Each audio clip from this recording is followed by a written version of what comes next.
5 in the afternoon. It's Courtney.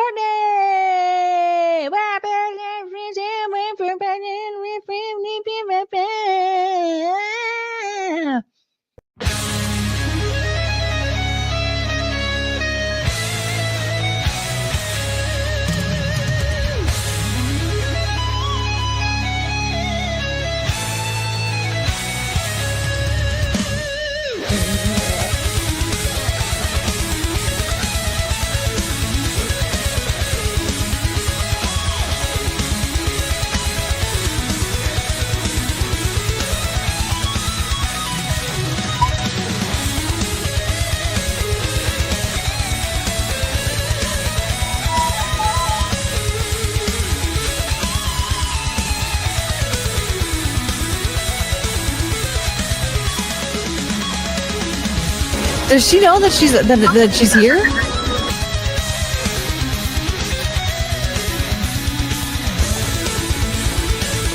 But look at those ankle socks.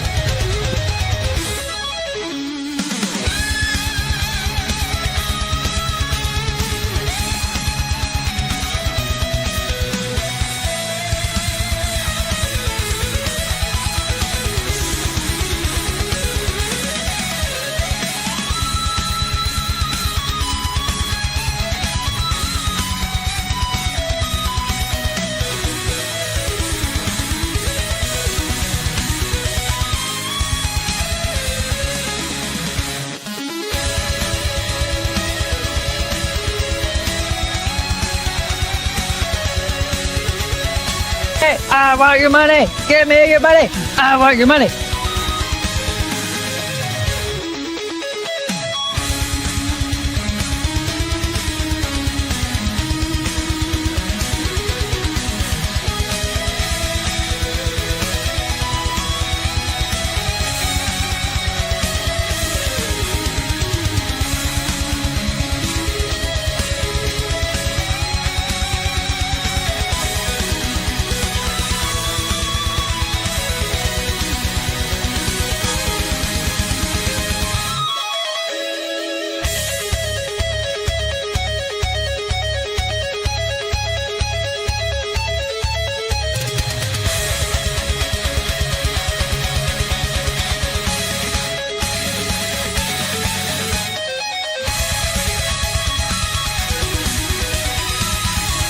I need to learn how to read.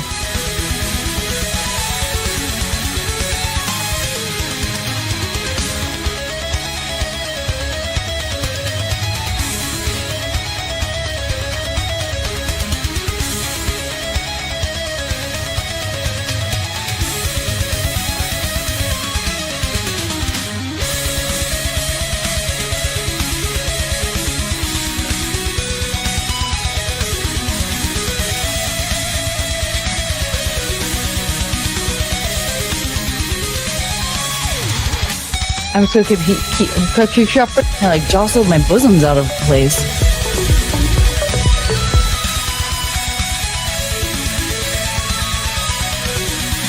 I did not do it! That sounds like me when I play the recorder.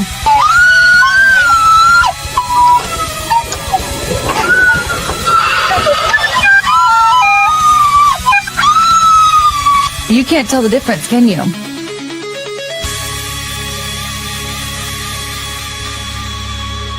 Quit being gay.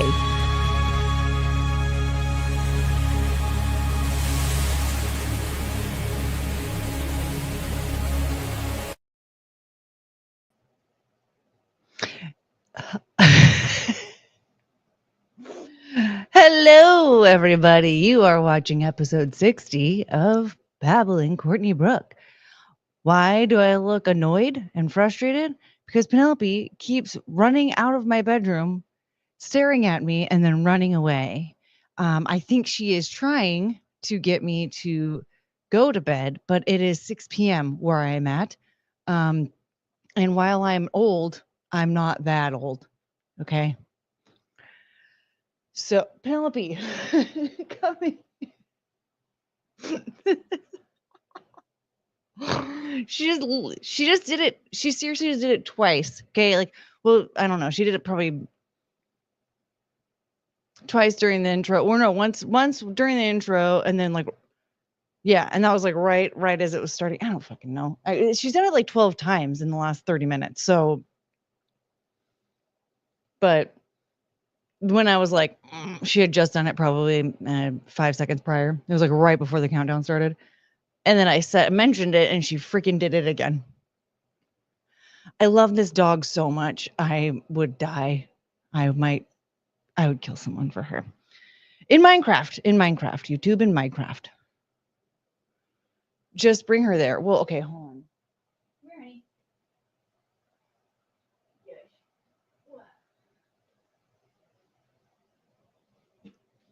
She just nestled up and like made herself a little bed. And now I feel bad, but see, guys, look. I can't be racist. I have a half black dog. Do you want to go back to your little bed? Oh, I love you so much. Yeah, you can go back to your bed.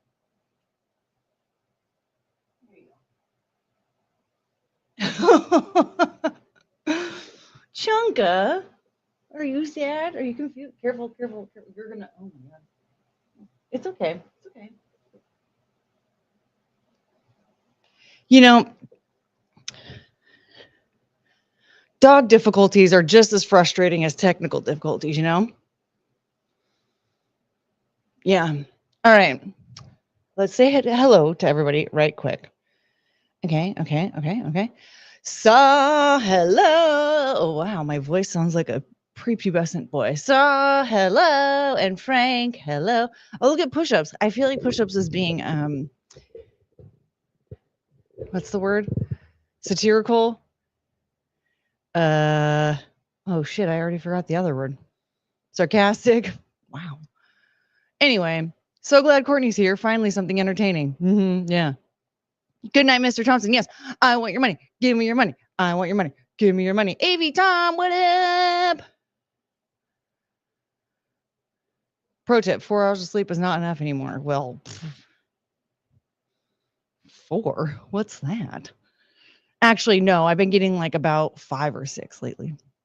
It's usually like I'll fall asleep probably somewhere between 2 and 3 in the morning, and then I can't get up any later than like 7:30ish, because of this one's twin. I like to pretend that, by the way, just side note, I like to pretend that Cricket is actually Chungus's puppy, even though if we base everything off of, if I believe everything the rescues have said, then that's not possible because Chungus is much younger than Cricket. But both of them were Chihuahuas in California that were moved up here. Okay. Chungus has puppies. Okay. And she's definitely older. She's way older than what the rescue said. It is possible. I mean, I thought she was like, how old are you, Cricket? You're 8 now? Oh. Yeah. So I thought that Chungus is probably more like 6 or 7 now. But, and Cricket was a puppy when we met, right? Like she was a baby. So, like, there's no denying that she was actually 4 months old. You could just tell. And yes, I'm drinking coffee. Coffee is a nice, is a very nice evening drink. It's a great nightcap for us, for we ADHD folk. But anyway, Chungus is definitely older than what they said. I know that much. Anyway, Carry on. Hello, my first time catching Courtney live. Yay! Here we are. Floating puppy. I know you did a baby. I really need to. Is this the right one? Hold on. It's not. This one's bad too, but oh well. We're getting better. Oh, silly me.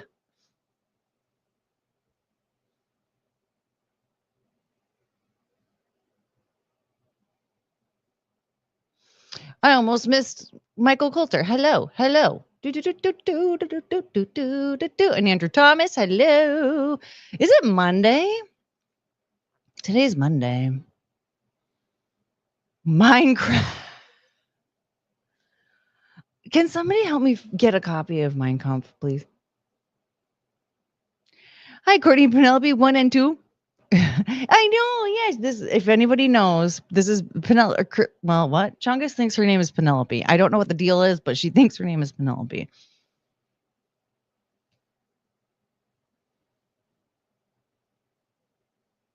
Lounge singer. I'm driving and currently breaking the law to say hi. Oh my God. You rebel. A rebel without a cause. Remember that movie? Man, times have changed. K-Max, hello. Isn't that funny how like rebel without a cause is like not, he's not rebellious. Not for this time. I remember watching it when I was 17. I was like, weak. I was really hoping he was just like a badass. I was like, you pussy. You're a soft is what we call you around here. You're a soft. What the hell is his name again? James Dean.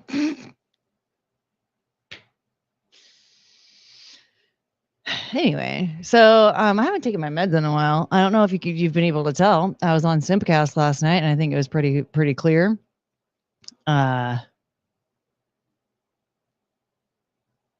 So there's that.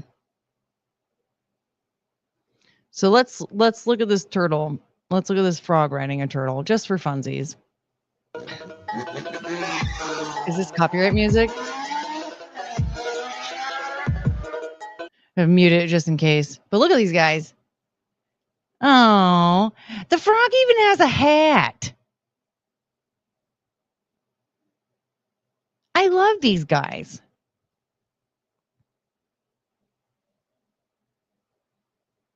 Anyway, so I thought that was cute.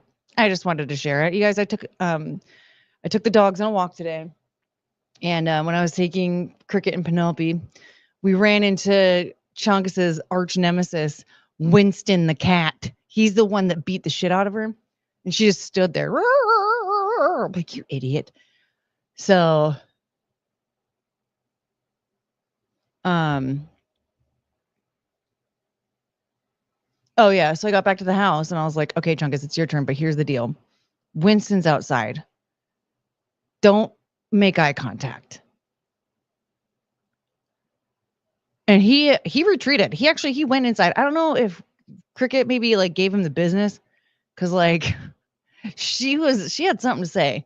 She saw him. She was like, I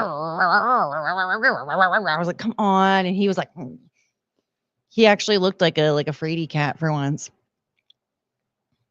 I've heard stories about that guy. He's like scary. According to my neighbor across the street, at least, she was like, that thing is like a fucking menace. He's a rebel without a cause, not no James Dean.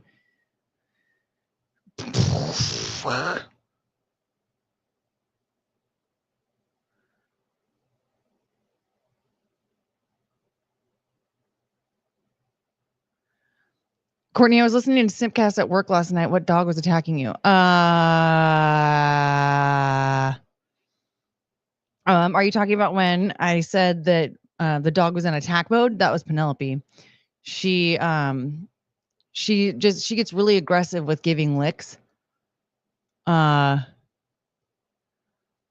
like she wasn't actually as bad as I was expecting her. She had the crazed look in her eye.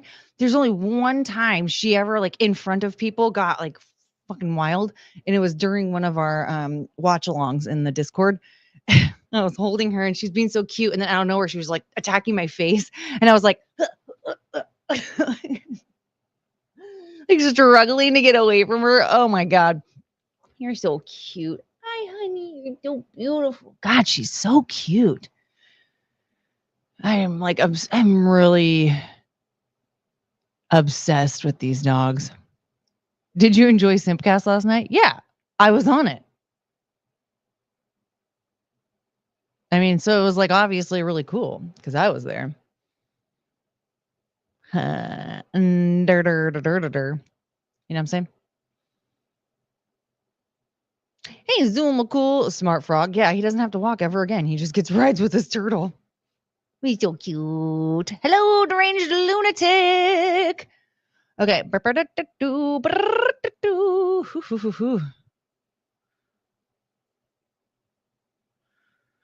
All right, let's check some super chats. Push-ups with a $2. $2 warrior forever and ever. Love you, Penelope. Do you hear that, Penelope? Yeah, it's for you. Now I have to give her $2. What is she gonna do with that? That was stupid. That was stupid. KMX with the $5. Let's see here. The guy who super chats on Simpcast about you, Courtney, with fancy language for calling you hot, never appears on here. Do you remember his username? Fancy words? Are you talking about the guy that says I'm a tent builder? The guy that talks about me being a tent builder is Jeremy Parkhurst. Fancy language? Fancy language. Was he there last night? I don't remember. Fancy language? Why is it that every time K-Max asks me a question about something and I'm a little stumped, I immediately just repeat over and over and over and over again what is said until I understand what's going on? Fancy language. I just don't get it, though.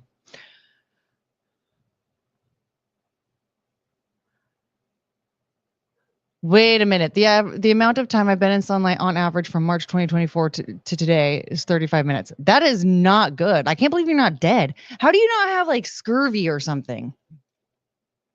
Well, I guess that's just a vitamin C deficiency, right? You have a vitamin D deficiency. So do I. But I have multiple of those. There's multiple versions. I have a few.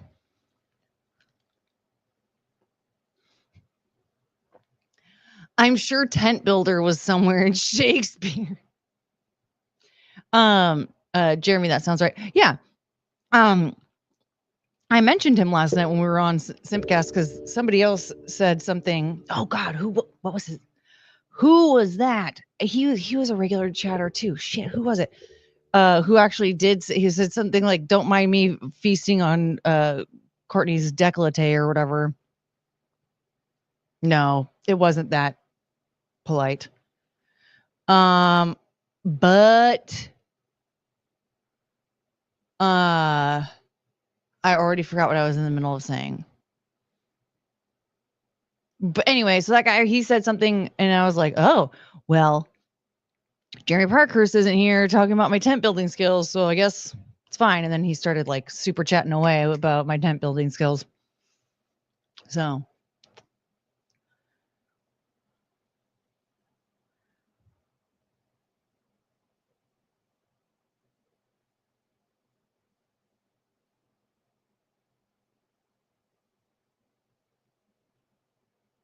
okay, do we want to watch one more goofy clip, or do we want to launch into something kind of sad but sort of funny? Do we want to launch into a topic? This one's a two-parter. Or do we want to watch a silly clip, one more silly clip before we get into the two-parter?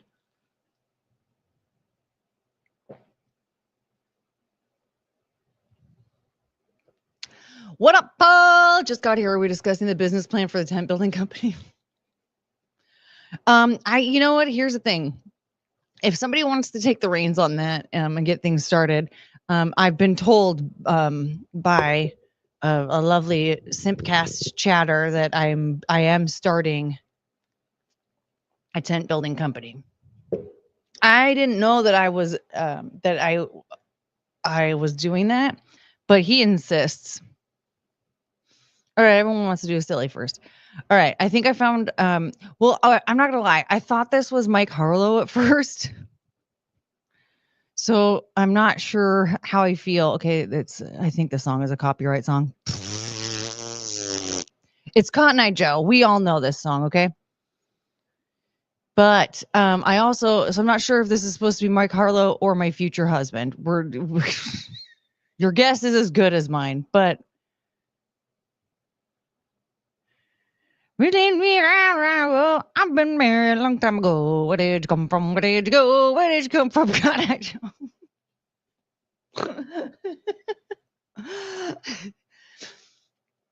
had so much confidence here. I really thought I was going to see something amazing. But you know what? Here's the thing. I'm impressed with this guy because at the end of the day, he still knocked over all the cans.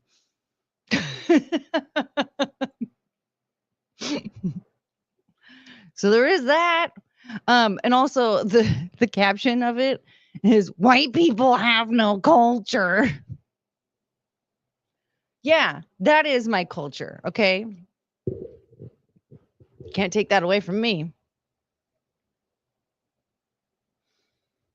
Yeah, I love that guy. At the very least, I want to drink beers with him because I know that he'll dispose of them somehow. I love him. All right. We got one more super chat. Look, Frank is serious here. Look at this. Look. It's nice to know you have tent building skills. Would you like to go camping sometime? You know what? This brings something up, actually. You know the kind of person that actually bothers me a lot when you go camping? I'm afraid of saying this because I'm afraid that somebody in the chat might be this person, okay? But as soon as you pull up to the camping spot and they get out of the car and then they go, before we start drinking, we need to set up the tent first. What? Why? Setting up the tent does not take that long. You're telling me I can't pour myself a glass of Prosecco or grab a wine cooler or whatever, crack open a beer. I'm probably not even going to finish whatever drink before we finish setting up the tent. Like, how hammered do you get in life that you can't handle a couple of sips of a beer while sticking a pole into the ground? Drunk tent building is dangerous. You're not even buzzed. Who the hell gets drunk?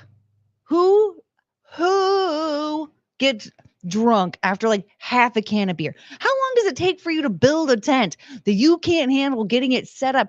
Like my friend and I, we were like, fuck that. We're drinking. We just like I remember one time specifically, we drove on to the other side of the state. Okay. So I'm like, we've been in the car for like 5 hours or so.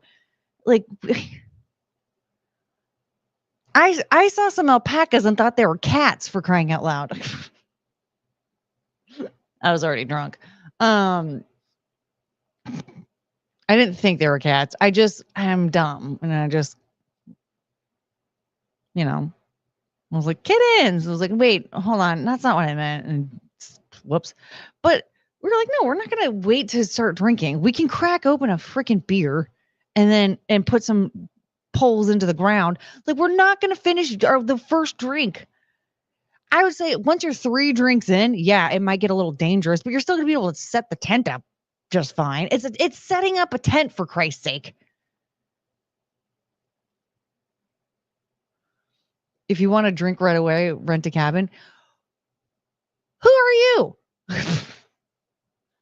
No, I don't have to. This is America. If I want to crack open a beer and then set up a tent, I can do that.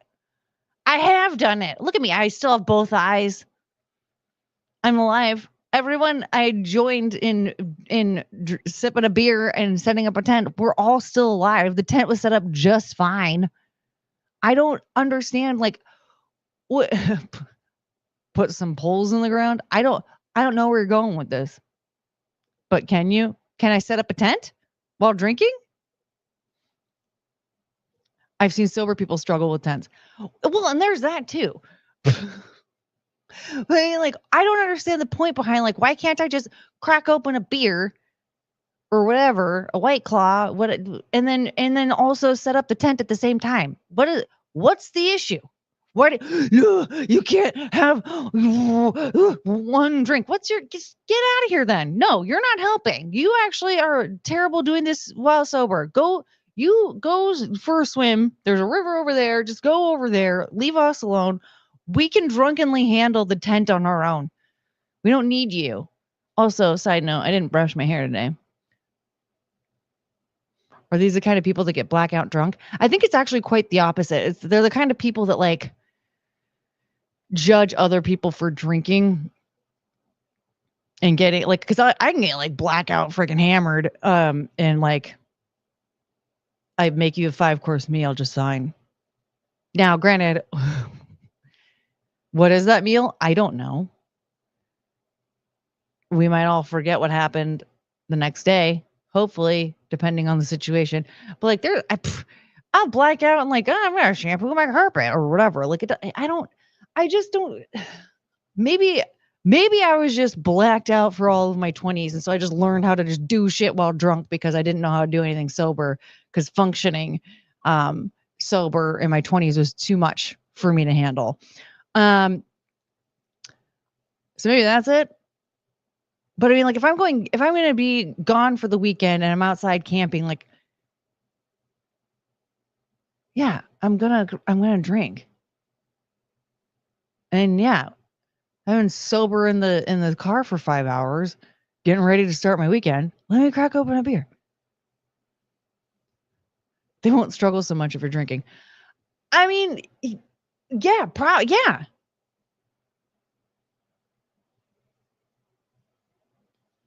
It's not that difficult when you're like too drunk to know how annoyed you are, you know? I take it we're talking about real camping tents this time and not the one you build in people's pants. Yeah.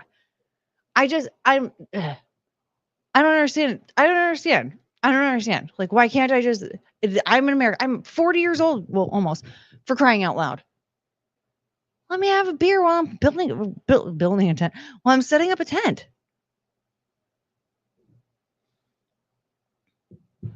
Thank you. So I love camping. There's no reason you can't set up a tent while drinking a beer. That's just dumb. There's like, I don't understand why, like, there's plenty of shit that you can do just while like drinking a beer, and you're not even will have zero effect on what you're doing.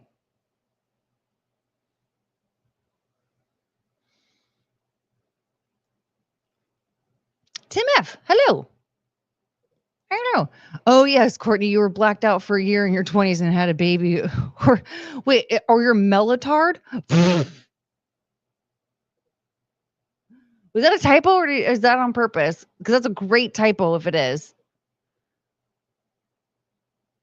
Either way, it's hilarious. Yeah, apparently I had a kid on accident in my 20s because, I mean, I feel very brain dead, you know? Damn those mellotards. I know. Well, unfortunately, I had that melatonin incident. Although I had the melatonin incident in my 30s. It's just that in my 20s, I think that's when I had a kid on accident. Never go full mellotard. Maybe you should. I mean, are we saying that there's a problem with me because I went mellotard once 6 years ago? I'd say that was like the best mistake I ever made was going full mellotard in my early 30s.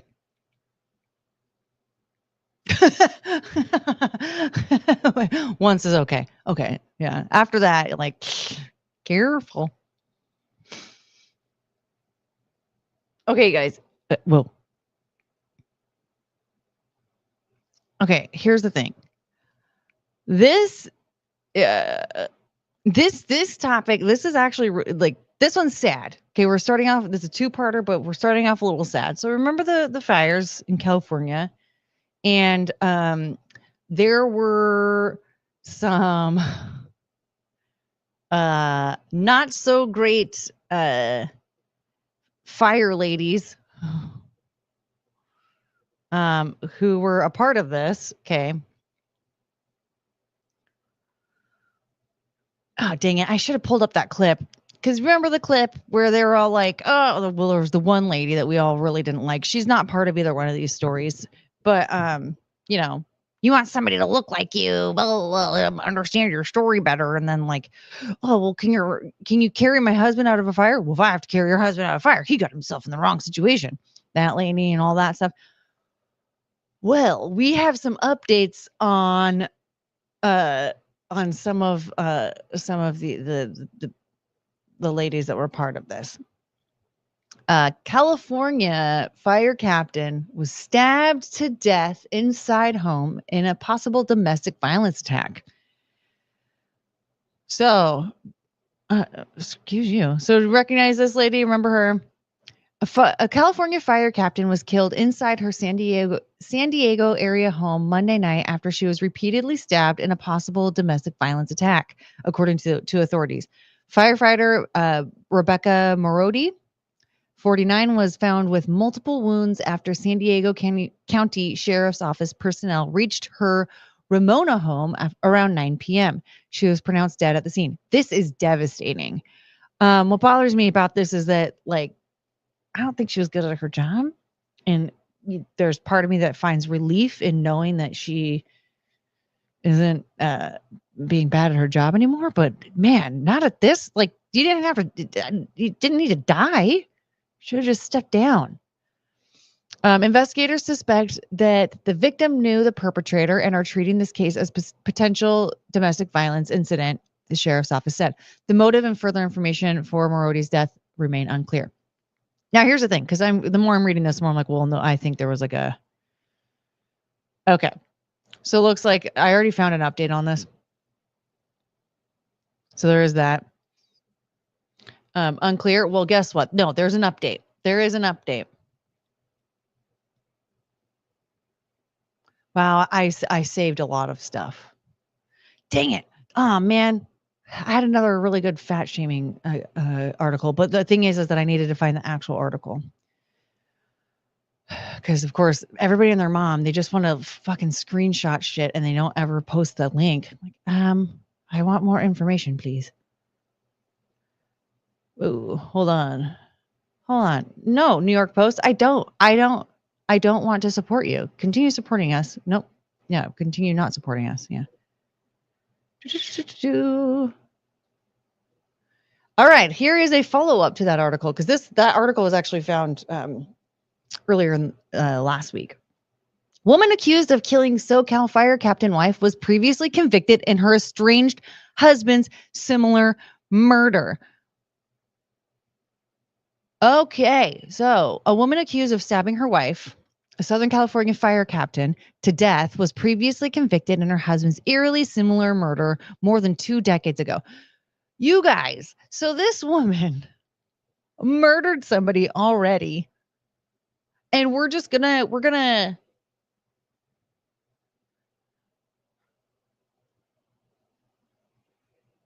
let her roam free. And also, women, stop marrying murderers.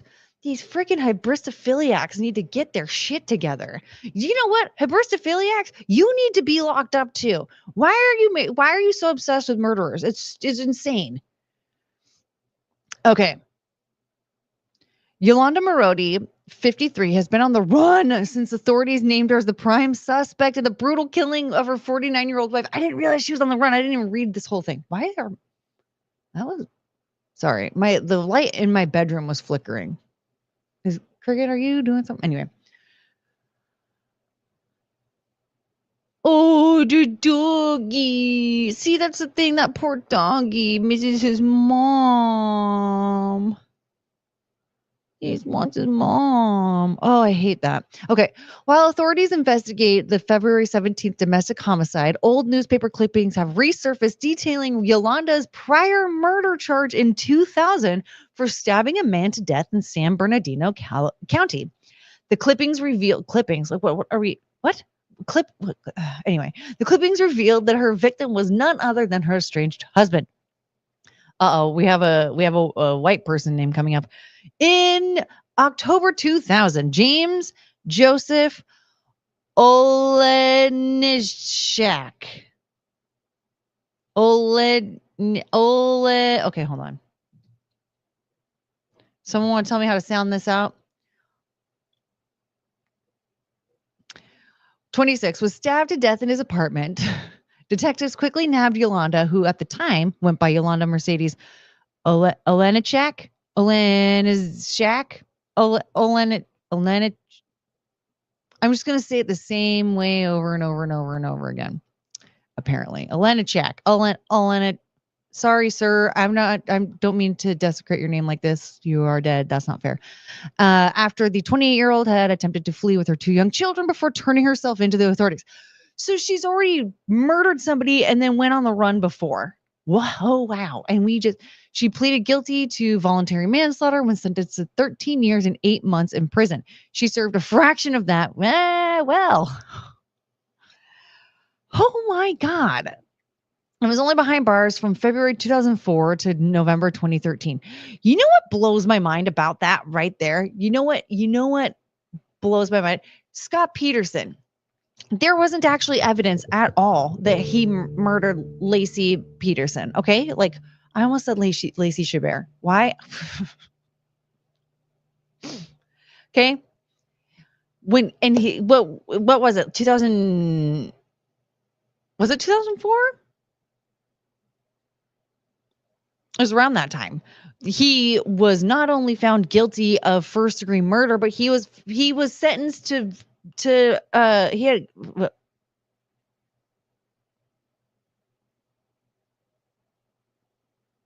was sentenced to death. Okay, and then his sentence got commuted recently, so now he's spending life in prison. Whatever. This woman clearly murdered her husband. Very obviously murdered her husband. Admitted it and everything. She got 13 years in prison and served 7 of them. Again, Scott Peterson, there's no actual evidence that he did anything. Literally, the only evidence they had is that he cheated on his wife.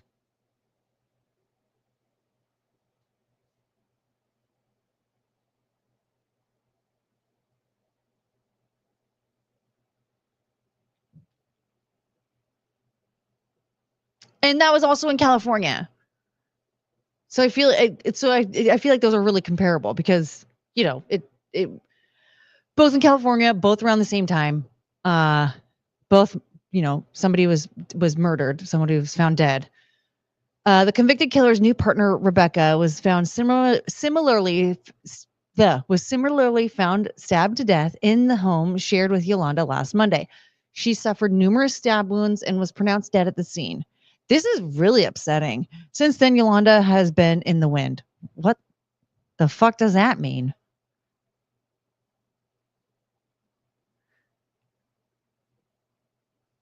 Caitlin McCormick. What does that? Who the hell? What? Ma'am.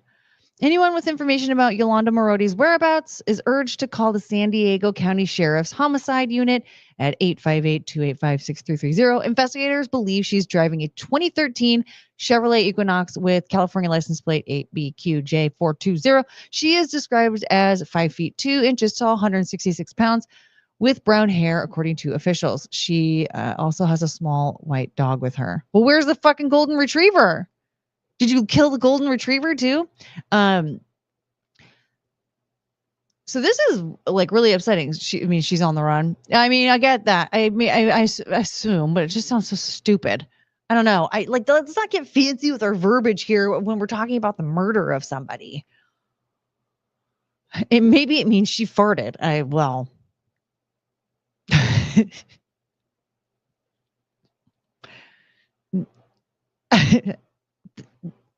I don't even know what to say to that. Does she have too much Taco Bell? Hybristophilia, attraction to dangerous people. Yeah, hybristophilia. It's the freaks that are constantly, writing letters to the murderers in jail and shit. Okay, a Polish name. Okay. Well, I can say Kaczynski. Ole Janizak. Wait, Ole Janizak? Ole Janizak? Okay. Olenicek? Wait, so the J is silent? Olinik.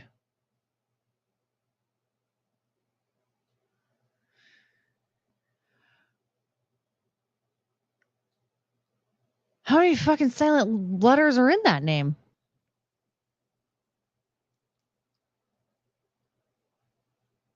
Okay. Olenicek, most likely. Okay, because I was thinking it was like Olena. Oh, yeah, I don't know. Sorry, sir. Stop being Polish. They ain't finding her. I mean, Ole Genizak. Ole Genizak? Ole Genizak? Ole, ole.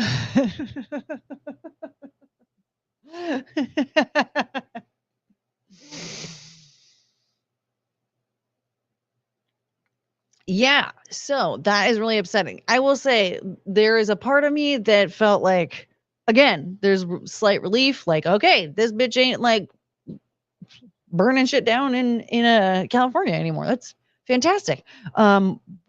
She didn't have to die.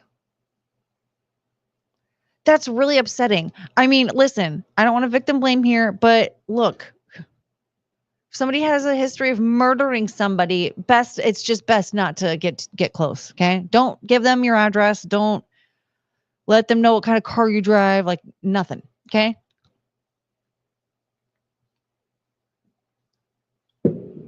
Yeah, it does suck though. It does. It's sad. But good night, mister. You definitely understand this. Everything's funny. Look, man, both of my parents are dead. Okay. That's not even like the bad part. Right? I'm going to find humor in everything that happens. Okay? Including dying. Why not? All the time, all the moments of my life that I spend feeling sad or just negative or whatever, I'm not going to get that time back. Might as well just have a good time.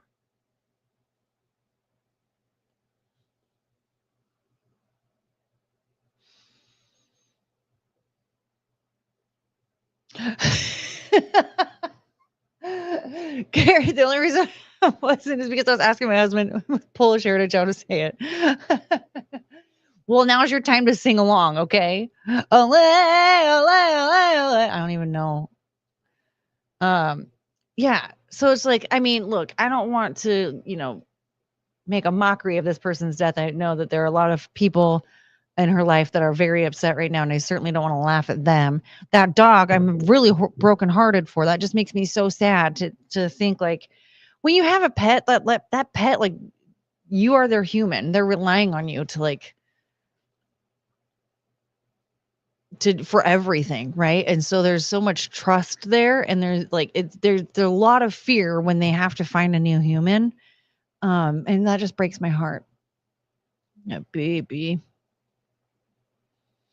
Poor baby dog. Look at that one.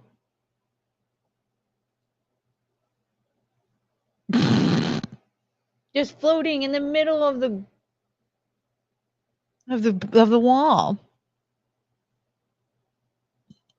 But yeah.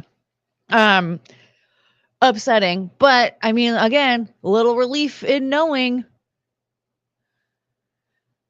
one less DEI hire hanging out in that fire department.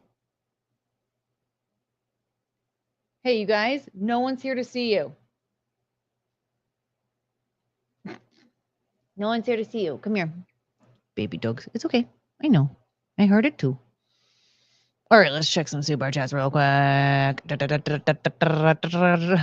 Ever find yourself, Chris Thompson with the $2. Ever find yourself, or ever drink yourself sober? Raise your hand.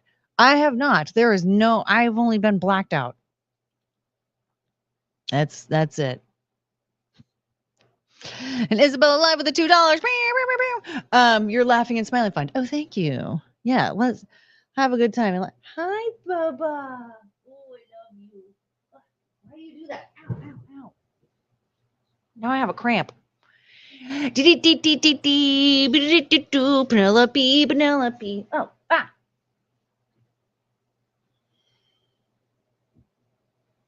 yeah. Oh, God.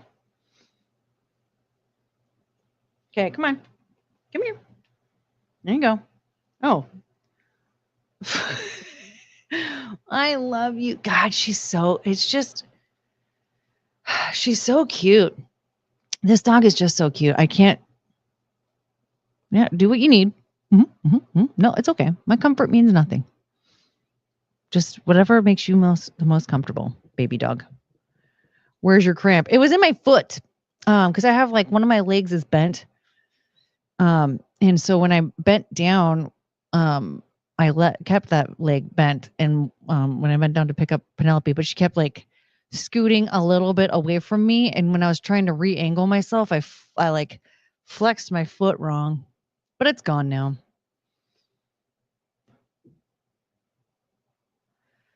Penelope, do you want down? No, ma'am, you're okay. Okay, okay. I know what you're doing.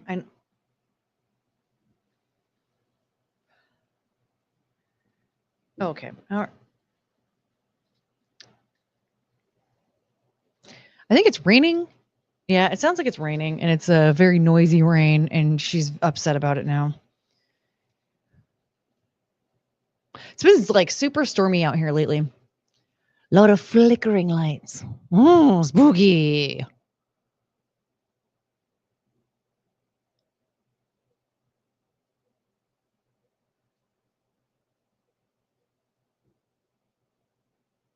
Okay. So while we're on the topic of fire chiefs in California, this one is a little bit little bit more lighthearted. LA Mayor Karen Bass axes fire chief Kristen Crowley over wildfire response weeks after she blasted politicians' leadership. Los Angeles Mayor Karen Bass was ousted, or has ousted Fire Chief Kristen Crowley, blasting her response to January's devastating wildfires, dramatically culminating weeks-long blame game between the two. Karen, first of all, I'm just gonna say this: if Kristen Crowley deserved to be fired, so did Karen Bass. Oh, buddy.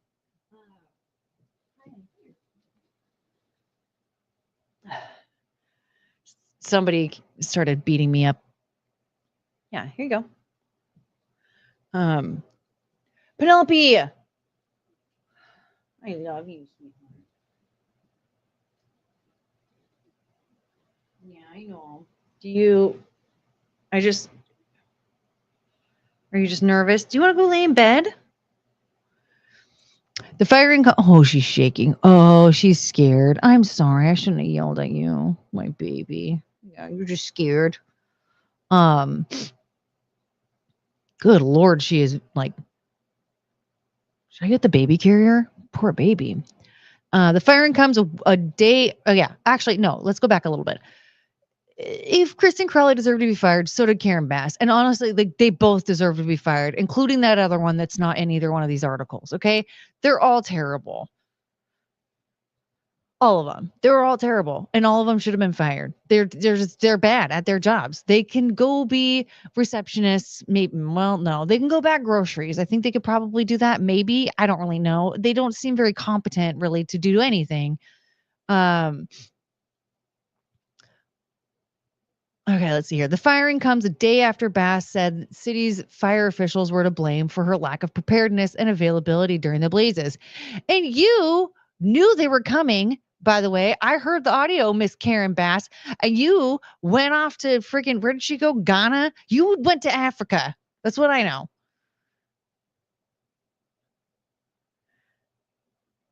Cause you just wanted to take a couple of days.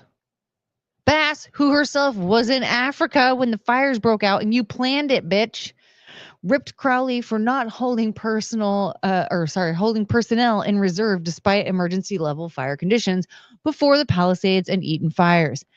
We know that 1,000 firefighters that could have been on duty on the morning the fires broke out were instead sent home on Chief Crowley's watch. Okay, that's fucked up.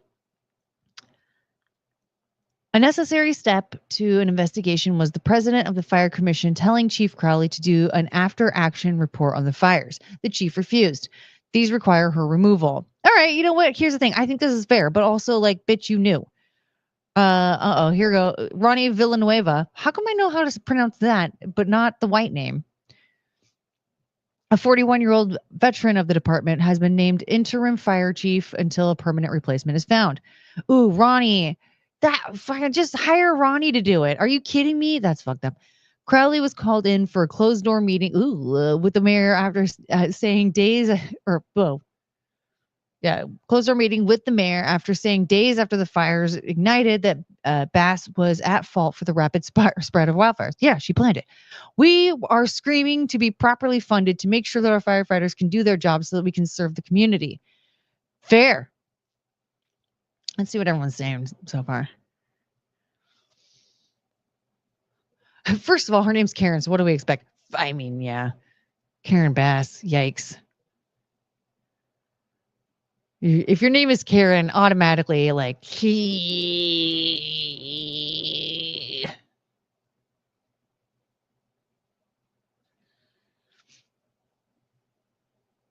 push shopping carts from the lot to the store. They might be able to do that. I just feel like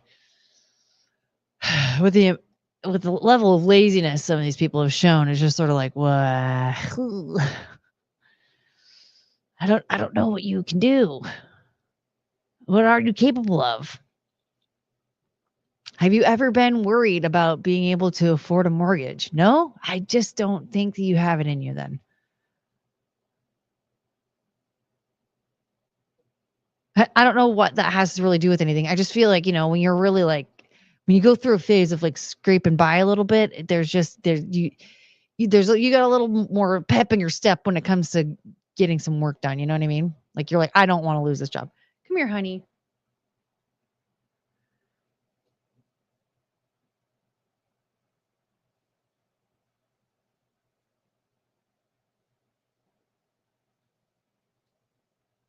All right.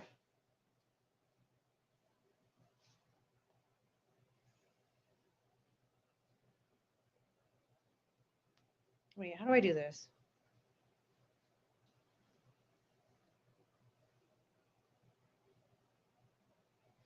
Cricket. Like that, right? Yeah. Hi, honey. Is this yours? This is yours, huh?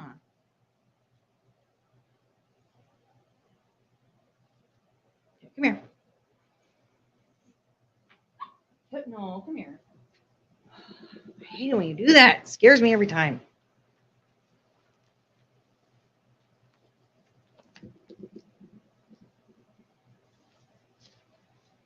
No, you're okay. Hold on. There we go. Ugh. Hold on. Jeez. But give me your foot. No, Chomp. Okay. Ugh.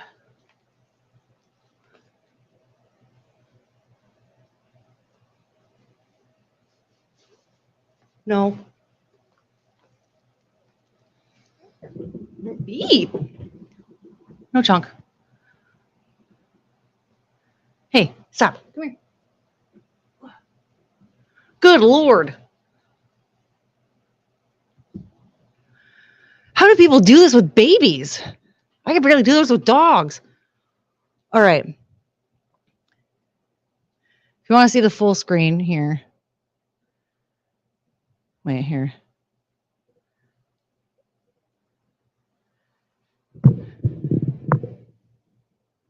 There's Penelope and her carrier. I have to carry her because I have to put her in here because she is like panicking and can't get comfortable. Wheeze. I know. Wheeze. Chongus, no.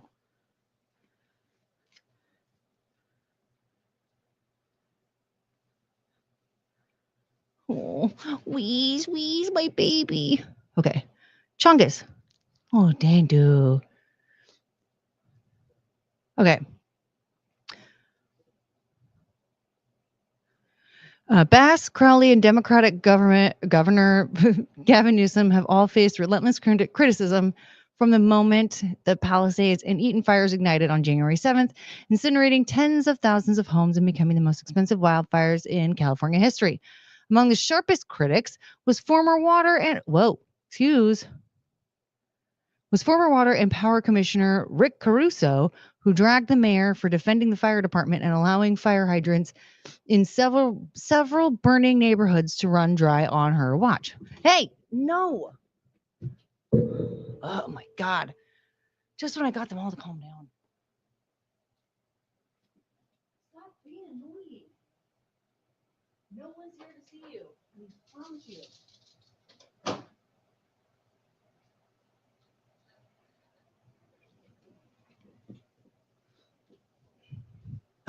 Anyway, among the sharpest critics was he also bashed her for slashing the fire department budget just a few months before the blazes. Caruso said, Bass, not Crowley, bears the blame. Here's the thing. I don't really feel like finishing reading this. We get the gist. She was fired, and they're all pointing fingers at each other. At the end of the day, they all suck, and they all need to be fired.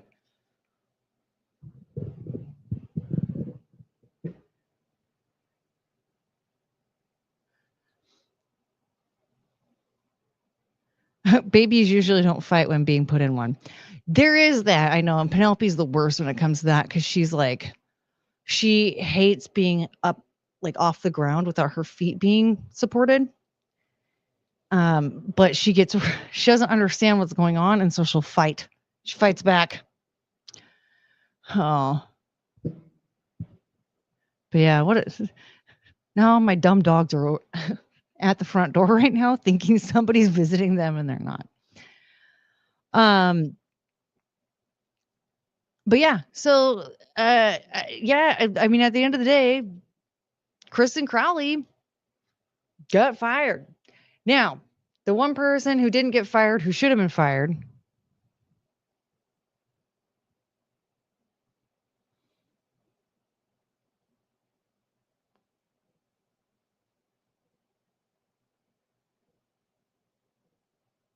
this person. This was actually my favorite response to the article about the one who was stabbed. She got herself in the wrong place.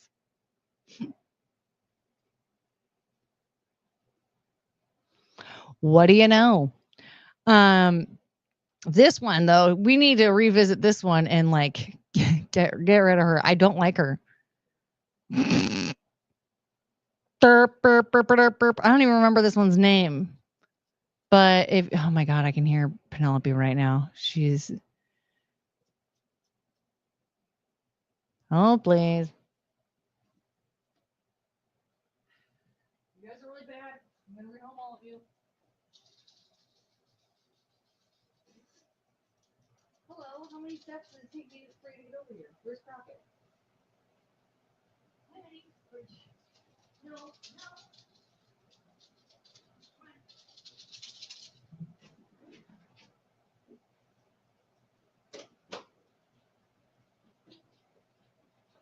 Oh, are you playing? Are you playing? Penelope's like in fight mode. Come on. Okay. Chungus. No. Ooh. Are you gonna tell him anything? No? You just want to do trust falls?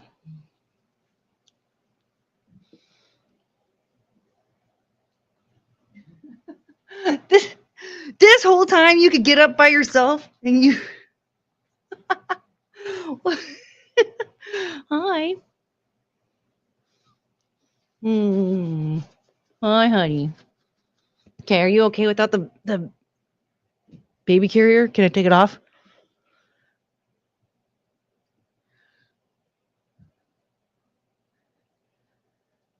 Oh. Why are you scared?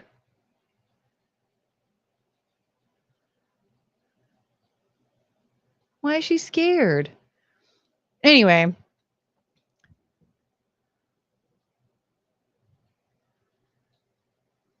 Hi.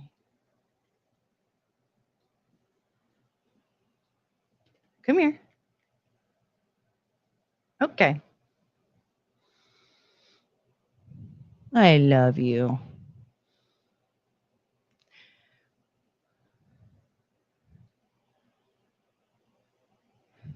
She's so wow, riveting content, everybody. Watch me battle it out with my dog, trying to figure out what the fuck she wants or needs. Yeah, you. I'm here.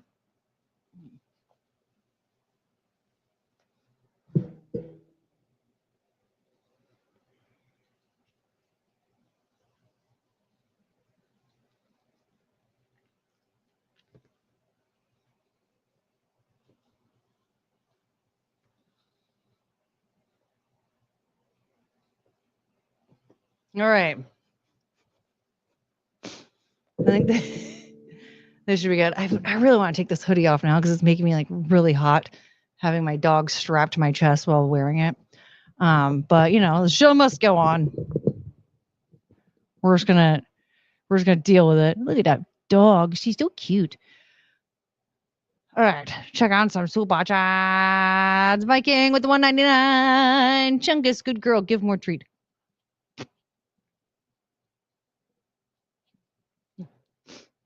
Right into the mic, huh? Oh, thank you.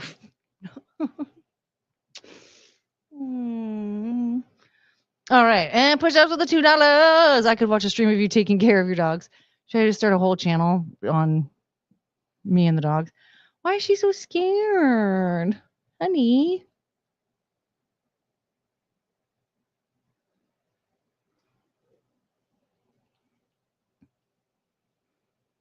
What's wrong?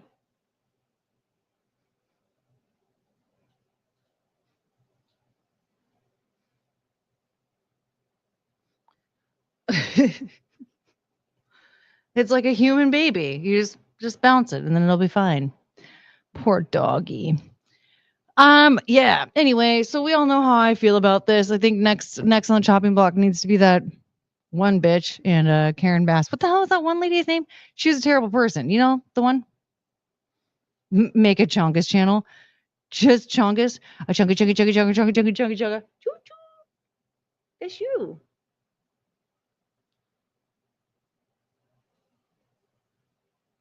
What a baby.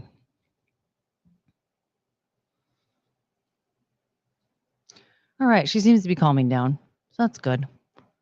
Poor baby dog. She was scared.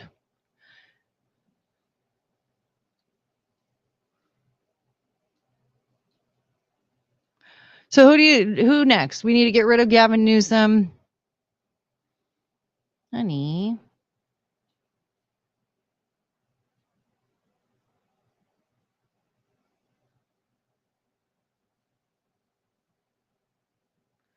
Oh, how cute she is when she does it, though. Oh.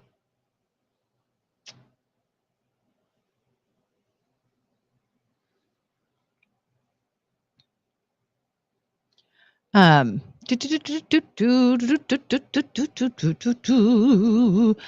So I just yeah, I fully agree that one lady needed to be fired. I'm sad that that woman was murdered. That's awful. But I do have to say, like, at the risk of sounding like I'm victim blaming, don't marry a murderer. Don't marry a murderer. Follow me for more sound advice. Don't marry a murderer.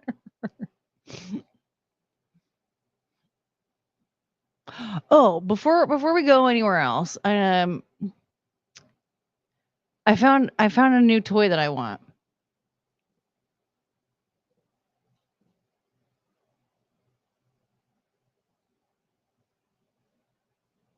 A flamethrower.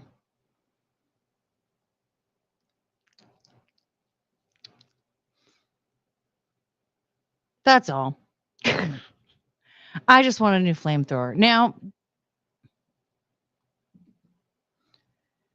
the website is called throwflame.com, and let's see here. Is this one?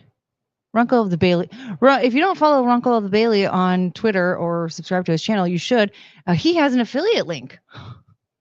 You get a flamethrower and help out his channel.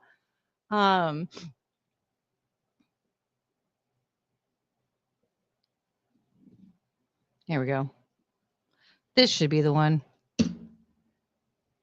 I like his content. He's such a nerd and I love him. And he's a Canadian firearms defense lawyer. So he's very smart. And just fun to watch. So yes, now I need a tank, I need a helicopter, I need a flamethrower, I want to restore my Jetta, and then I need a copy of Mein Kampf. So we're at like $5 million, I think, that we need to raise. That's not a big deal. That makes doing your driveway way easier in the winter. Exactly.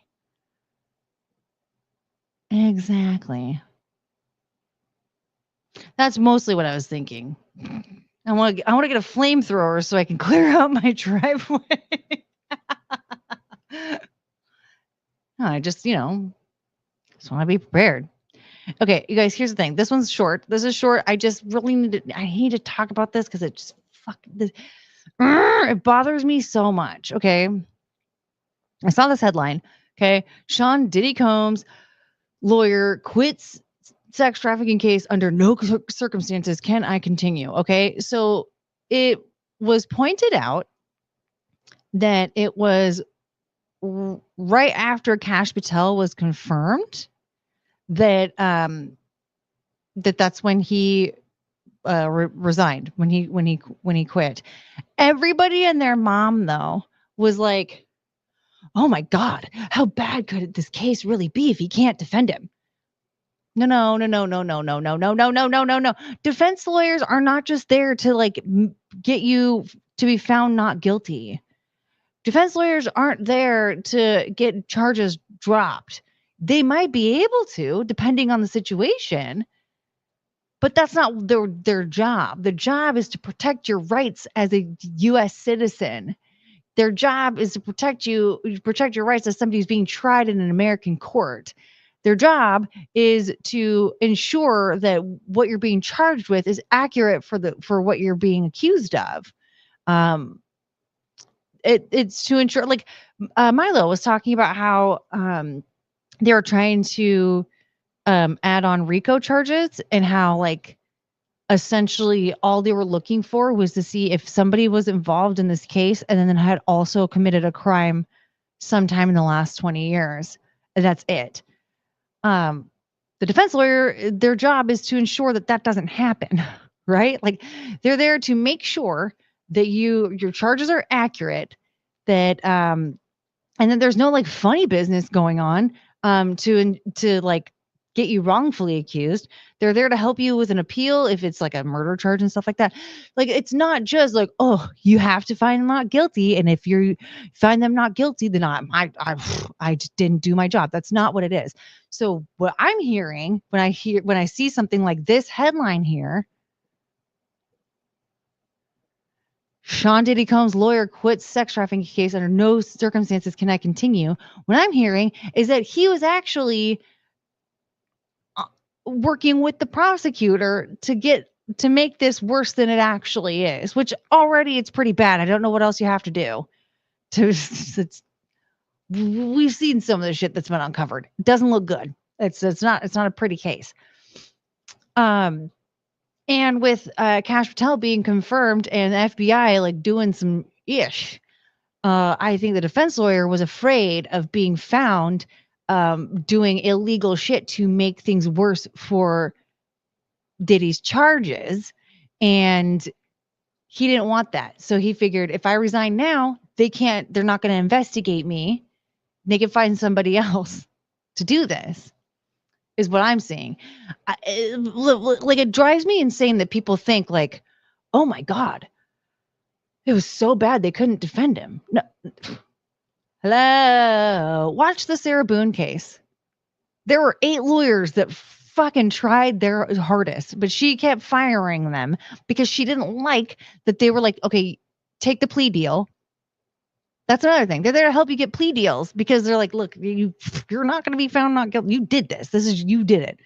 Daryl Brooks, for instance, Sarah Boone, duh. I don't know if you know what Sarah Boone did, but she was the one that put her boyfriend in the suitcase. And she like threw him down the stairs and stuff. And she took the video. It was obvious that she had put him in the suitcase. which I just want you to see this, you guys. This is how I'm holding my dog, my baby. Um, but so like she tried to represent herself at one point, and then a defense lawyer felt bad for her, and she finally just let them take the case. But they were all trying to get her to take plea deals. It wasn't, oh my God, this case is so terrible. She put her boyfriend in a fucking suitcase. If you're a defense lawyer and you take a case on somebody who put their boyfriend in a suitcase, and that is so terrible, you can't be, then you can't be a fucking lawyer. You get out of you. Why did you waste all of your time and money on a law degree? You're not good at this. At the very least, get out of being a defense attorney. Okay, maybe prosecution's your thing. I don't know. Sounds to me like criminal cases in general aren't your thing. Maybe you can get into family law or something. I don't really know. But a criminal defense lawyer, you're not a good one. And if 8 of them couldn't handle it because of she put him in a suitcase. Please miss me with that bullshit. They resigned because she was terrible. Well, she fired them. But anyway, the point that I'm making is that the defense attorney is not there just to get you found, just to get you acquitted. The only time that's like a normal thing is like the Kyle Rittenhouse case. Or if you ask me, the Scott Peterson case. That should have been a slam dunk, but no, they had some weird jury shit going on. And then on top of that, the jury must have been made up of like a bunch of scorned women or something, because they were all just like, he cheated, he murdered her.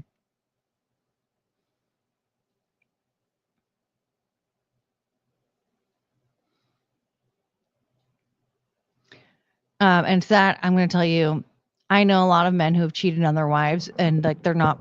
Oh, I'm sorry, honey. Oh my God. Oh my God. My life is over. I have to go play in traffic. I just hit my dog on the head with the microphone on accident.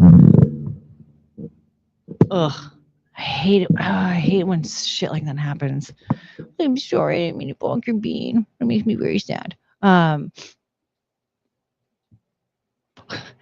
Courtney knows a lot about the law. I'm beginning to wonder if she's either a lawyer or a career criminal. It doesn't take much to watch some trials, man. Just watch a few trials. You can get a lot of information. Just watch like the Alex Murdaugh trial, Daryl Brooks, Amber Turd versus Johnny Depp. Those are all really good trials that you can get a lot of information from. It's funny because watching the Daryl Brooks case, I was blown away because he kept trying to find the plaintiff. And I was like, oh my God, there isn't a plaintiff in this case. It's a criminal case. And so like one day I was like going on and on about it to my poor brother. And he was like, wait, there isn't a plaintiff in a criminal case? I was like, no, that's a civil case. It's a plaintiff versus a defendant in a civil case. It's prosecution versus a defendant in criminal case. He's like, wow. I just learned that. I'm like, well, clearly you haven't watched any trials. He doesn't care. Oh man. Yeah. I heard someone say they may be setting it up for Diddy to claim inadequate counseling if he gets found guilty. Well, here's the thing. That would be hard to do because if you are practicing like case law, they could use the state versus Sarah Boone and show like she had a few lawyers resign and was found guilty. And yeah. Because there are cases like with lawyers resigning that somebody was still found guilty, and you can use that as case law later to like in your own case, showing like, yeah, by the way, if you look at this case, this happened.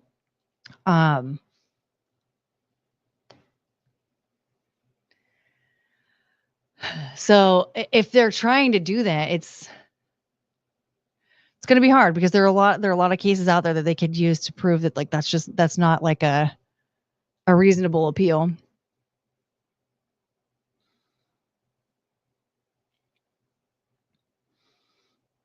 Um, I mean, not to mention the fact like there's with all the heinous shit that they can find him for. I don't know. I guess we'll see what happens. But the way that I see it, because again, it was right after Cash Patel was confirmed, and it just tells me like knowing how much he is ripping into a bunch of Fed shit. I think he was afraid that he was going to be found out that he was working side by side with the prosecution to get him locked away forever.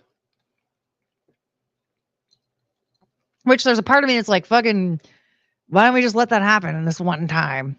But the other part of me is like, this is America. I'm sorry. I can't just let that slip ever. This is America. Sorry. Like, look, because at the end of the day, it's worse if we're like, okay, let's just let this happen. And then they can rightfully appeal. Now he walks fucking free so he can go do what he did to another little kid. But then another part of me is like, well, what if we do more illegal shit? Just keep him there. But I don't know. At the end of the day, all I can think is no. This is America, and I stand for what I believe in, and that means even with this fucking freak, he needs to have just as fair of a trial as the rest of them. And because at the end of the day, I just want him miserable. He's probably getting like badly beaten. Let's just send him to Rikers. Although I think that's just the jail, right? It's not prison. Also, you guys, do you know the story about Typhoid Mary? Again, I have not taken my meds in a while.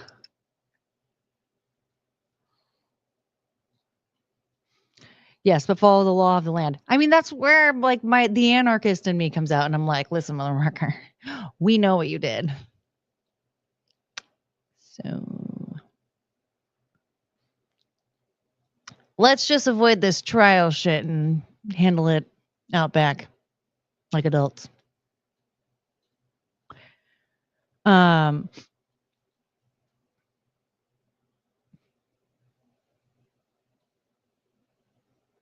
What a sweet girl. My baby. But yeah, Typhoid Mary, ADD. But I have to tell you about this, okay? Typhoid Mary. So back in the day when people didn't wash their hands, typhoid was a problem. And Typhoid Mary was actually a cook for different families. Like it was almost like being an au pair in a way, or like a live-in nanny, but like just a cook. So she would work for these families where she would like live with them, and she would cook she was a live-in chef. And then, it didn't last forever. So she had a couple of different families that she would work for. And sometimes it would just be temporary, like for a summer or whatever. And it just so happened that every time she was the cook for these different families, everybody was getting typhoid. And she got sent to Rikers Island. She was sent to Rikers Island for this shit. Okay. Now, here's the thing. It wasn't the scary prison that we know it as right now. But she was locked in this cabin on Rikers Island, just all by herself. She was all by herself. But she also had a cabin. So like, I don't know why she was that mad. She got like a fancy cabin on the water. Like, I mean, I'll be giving people typhoid if that's what I get. But I'm not giving you the full details of the story right now. I'm sorry, but because she ended up, she wouldn't get sick. Everyone else got sick. And eventually they were like, oh, maybe she's not washing her hands. But I don't know. Like, well, I get anyway. what is going on? That was a big thing though, is that like people weren't washing their hands on a regular basis. And so that's when like their version of the CDC back then was like, hey, you gotta start washing your hands. Hello. Eventually, after being locked up on Rikers Island for a while, they did set her free, and they're like, "Look, you can never be a cook ever again. You can't be a cook. You need to. You can do anything else but cook." So what did she do? She moved to like Minnesota or some shit and became a cook. Yeah, I think in a hospital this time. So people were getting sick as hell. Well, again, shit got reported. The day of the investigation, she just so happened to like not be there. And oh, my fan was squeaking. I thought one of the dogs was whimpering. And so I think like somebody called her in or something crazy. It was so weird. But they got her. They got her again and they locked her back up and they're like, we have to remove your gallbladder. And she was like, are you nuts? No, you guys are like this would be like if it was during COVID time. Okay. And like everyone around me is getting COVID, but me. And they kept blaming me for it for whatever reason. They're like, well, yeah, because you're just like, oh, it was one of the dogs. Cricket's having dreams. I hear them have dreams all the time, and I love it anyway. But yeah, so they're like, no, it's like, so the typhoid is like just hanging out in your gallbladder. Oh yeah, so that's what I was saying. So like the COVID stuff. So imagine like you're like, no, I don't trust any of you people, and this stupid stuff that Anthony Fauci's saying and all this stuff. Like, I don't trust your vaccine situation, but you're not getting it, but everyone else is, and they're like, no, we have to lock you up. And you're like, what the fuck? And then like you break free, and they're like, you can do, you can work from home or whatever, but you can't work at a restaurant, whatever. You go work at a whatever, a public facing something, and then they find you, and they're like, hey. It's being spread around again. Okay. So get your vaccine. You're like, they're like, we're locking you up. And then like, look, we have to do surgery on you. No. Because when I first heard about this, I was like, well, come on. Like, you never have to worry about this ever again. You just have to get your gallbladder taken out. But then I'm thinking like, with all the crap that they already put her through, no. And it's all the government deciding this shit, right? Like this isn't stuff that's like, oh, one-on-one, like medical experts that like actually know her or anything like that. These are just people who are locking her up, ruining her life, like keeping her from doing stuff that she's actually good at, like and just making some money. No, you're not going to cut my body open while I'm unconscious. No. Absolutely. So I support her. But part of me is like, well, this sucks that all these people kept getting sick. Like, it would have been cool if you could have like not done that or whatever. But at the same time, like, no, you're not cutting me open. I don't trust you guys for beans. So I support her. I support you, Typhoid Mary. Look how content this dog is. Just strapped to my chest. I'm over here yelling. Like, "Wah, wah, wah." She's just content. Maybe we'll do that a little bit. Sort of. Whoops. We'll figure it out. That doesn't look as good.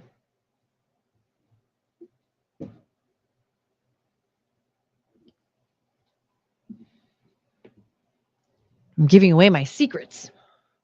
I think you guys already knew my secrets. That's funny. Is it? I don't really know. Probably not that funny. Anyway, uh-oh,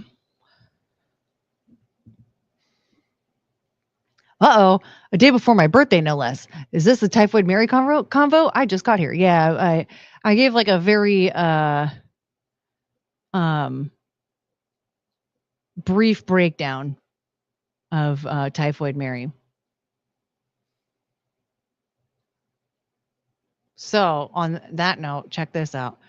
You mentioned the word birthday, which means you can clip this and save this for yourself for another day. Save this for your own birthday, whenever your birthday is, okay?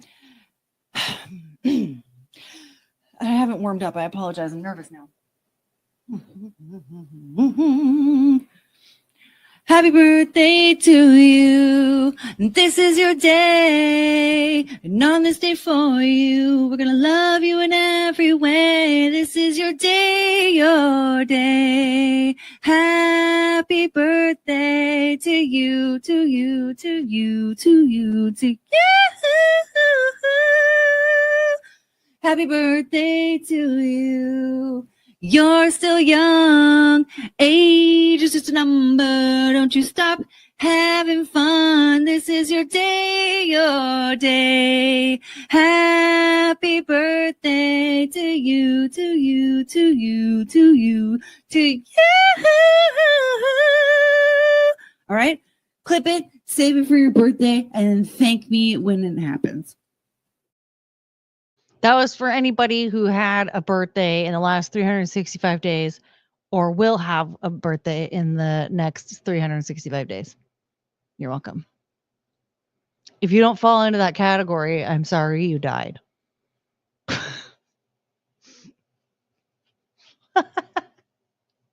What?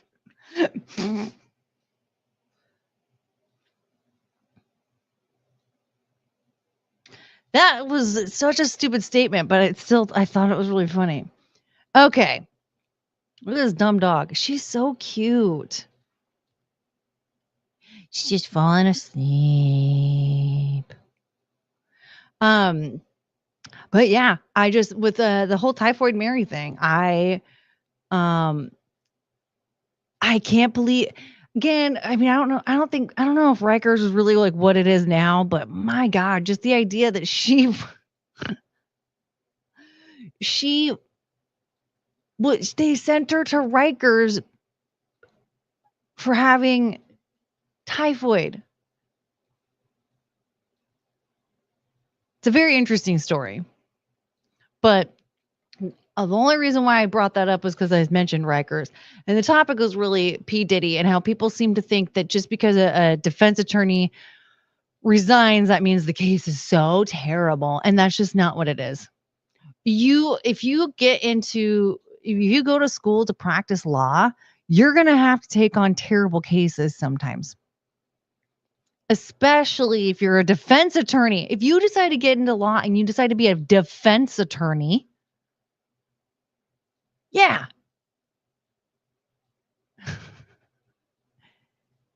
You're going to have some bad cases.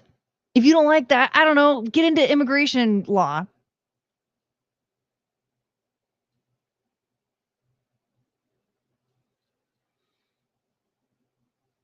ADHD brain. Yep. That's me. And guess who hasn't had her meds in a long time? Me. Whoops. Here's the deal, okay? I feel like since the vitamin D, I've been taking my vitamin D and it's been making me feel a lot better. And I feel better than when I take my meds and no vitamin D, so then I forget to take my meds. Whoops.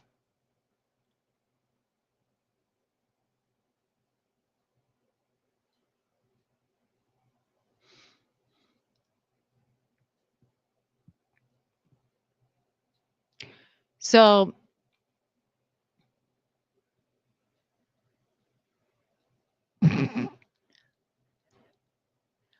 I'm obsessed with this thing. Look at that.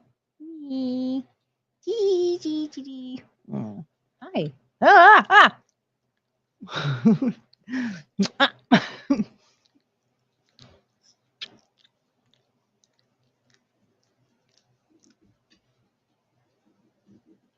Hi. Oh. Do it again. Why does this? Hey, what? Help! Oh my God! No.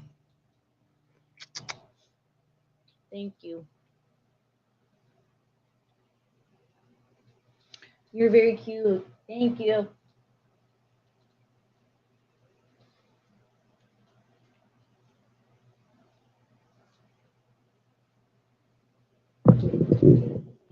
What a bunch of sweet babies.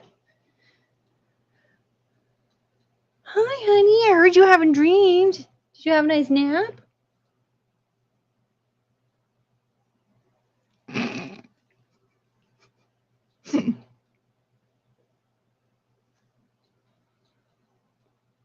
Can I put you down?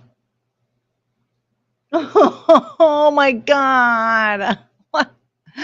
Why is she so cute? Oh, man. The sweetest dog on the planet is Chungus. Look at her stupid body. Look at those bull legs. Do you think she's part bulldog? You kind of remind me of a bulldog. Okay. Can I? No. Ah! Oh, you're so cute. I'm going to put you down. Okay. Up. She was resisting. Hey. Jeez.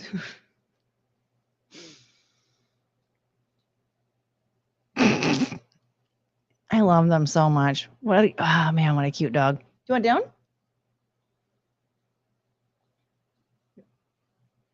I can never tell what she wants. All right. Get them DNA tested. You know what? There is one. I can't remember the name of the company, but there was one company that was saying that, like, if you get your dog DNA tested, you could find like their doggy ancestors. And I want to meet Penelope's puppies so bad. And so I was like, okay, I hope to God, if I got Penelope DNA tested, I want to find her puppies. I need the people who own her puppies to. You've got no, ma'am. You have a crazed look in your eye right now. You look demonic. I can't have that happen.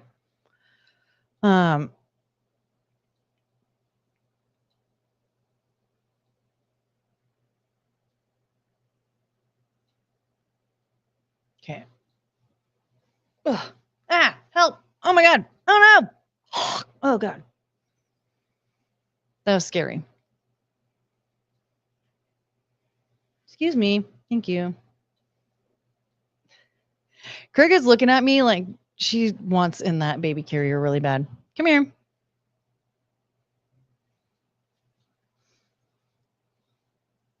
Thank you.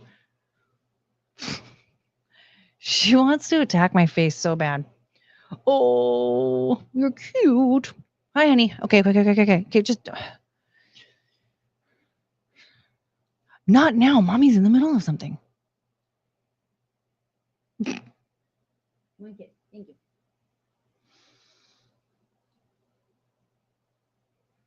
Embark. Oh, yes. We get notified whenever a relative of our dog is registered. Oh my God. You know what's funny? That would actually be really funny if I got all of them tested through Embark and then found out that I was right, that Cricket is actually Chunkus's baby. I would love that. That would make me so happy. But who knows? It's probably not true. Okay. I think that's really it for what I... Penelope, for criminy. Poor Penelope. She, like, I don't know. She can't really, like, make up her mind. Okay, lay down, please. Lay down, please. I need to clip your nails so bad. If you would just let me clip your nails, but no.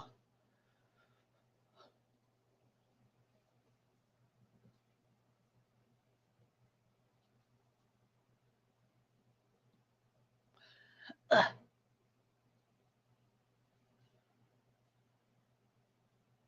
Oh, is this your chair now? Okay. Ugh. You're making it a little difficult for me to scoot around. Can you? Chungus. Oh, I'm sorry, honey. I'm sorry.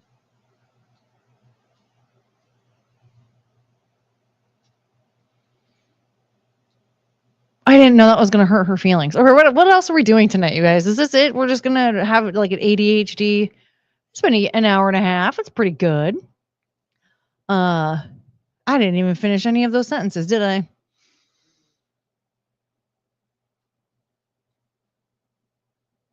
Yeah, this is the high quality content you tune in for. I know.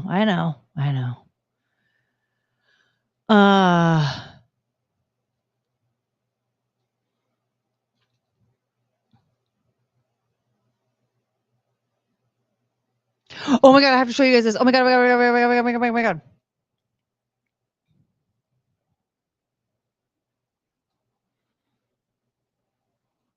And I'm just staring at my screen. Okay. So this guy is an IRS employee and he just got laid off.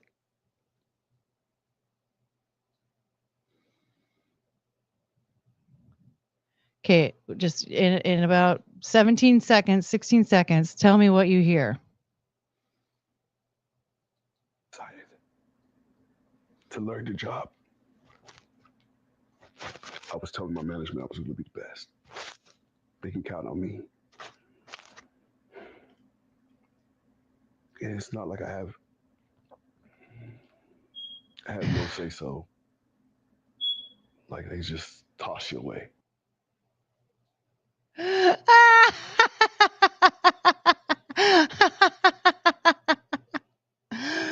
Sir, how am I supposed to take you seriously? Come on. And it's not like I have no say so. Like they just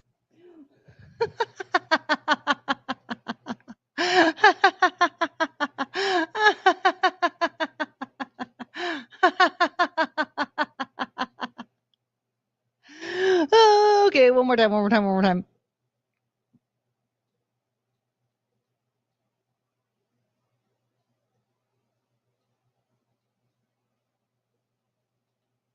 will be the best. They can count on me. And it's not like I have no say so. Like they just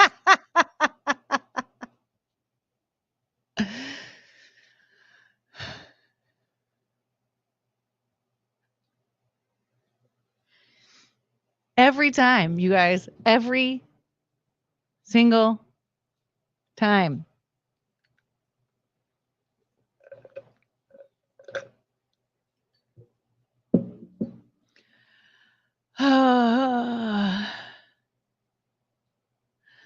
How can I count on him when he can't even change the battery in the fire alarm? For real. Do we genuinely believe that he was like do whatever he was doing at the IRS? Who even knows? Can we guarantee that he's actually doing a good job? He doesn't even know how to change a 9-volt battery.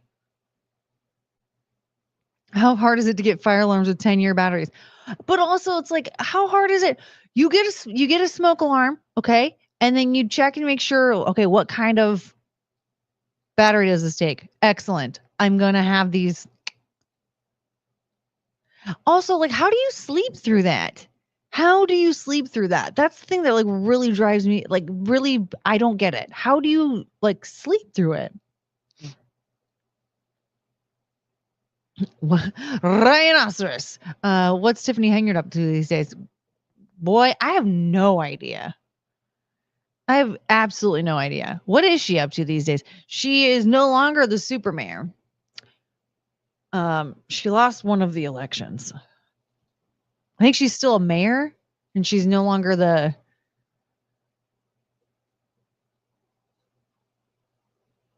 whatever the fuck, the Dalton Township or whatever.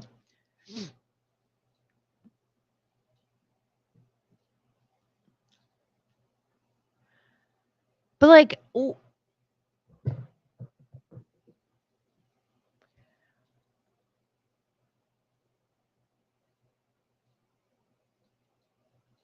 I'm not gonna lie. For a minute there, I thought that my smoke alarms were completely like detached because I hadn't heard one go off in a while.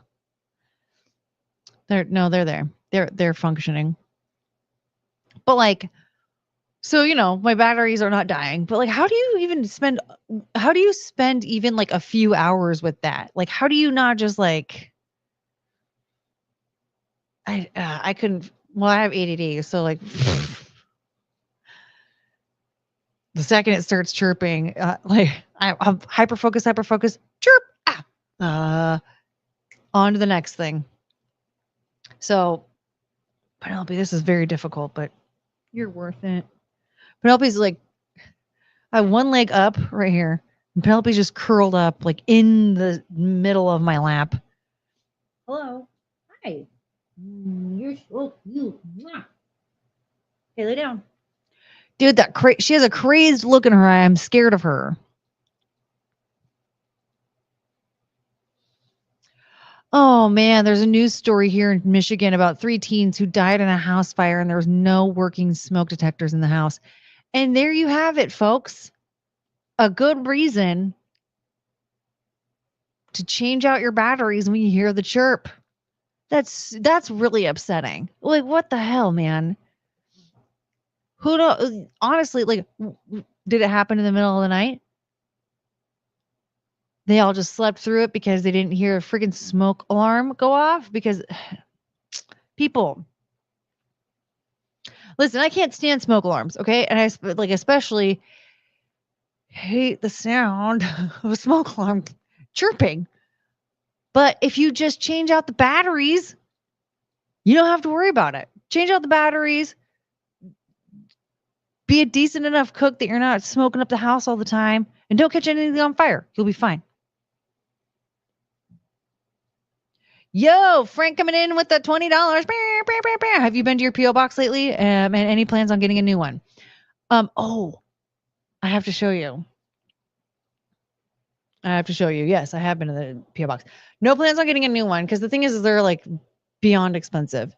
And I honestly like the last one was not very big. And so I always had to go like when they were open so I could go up to the front to get my package because I couldn't fit in the box. And so that just means I'm going to have to spend like way more on another one. And it's not in my budget to get the small one. So one day when I have it in my budget again, but hold on a second. I'm going to go grab, I have to show you something. Hey, I want your money. Give me your money. Super chat. Give me all your money. Give me all your money. Give me all your money. Give me all your money. I want your money. Give me your money. I want your money. Give me your money. I want your money. Give me your money. I wish somebody were funding me. I'm poor.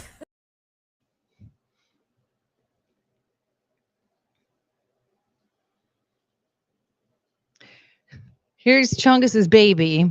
This is what she did with her baby. So, I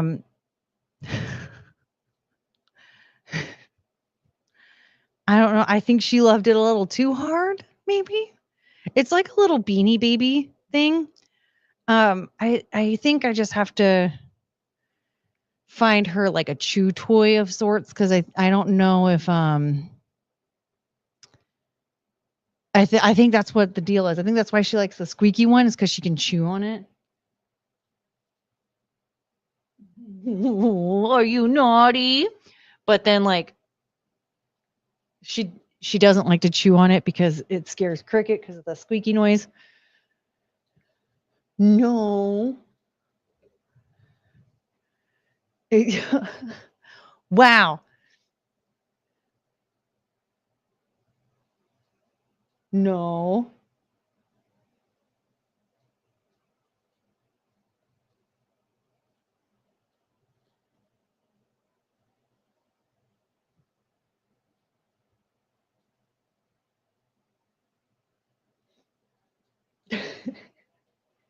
That's really cute though. No. Don't chew it. Don't eat it. That's your baby. It's your baby. What? Look at her go.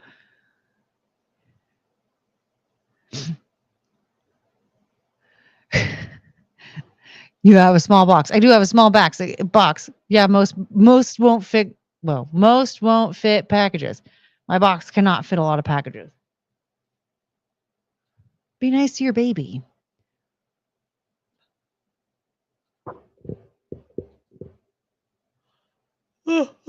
what's happening here? What did I miss? Wait, nope. Broad daylight. Investigation has shown both parents had abandoned the children at home. One of the teens was barely able to call 911. Oh my God. Yeah. Post the link in the Discord. The live topics channel.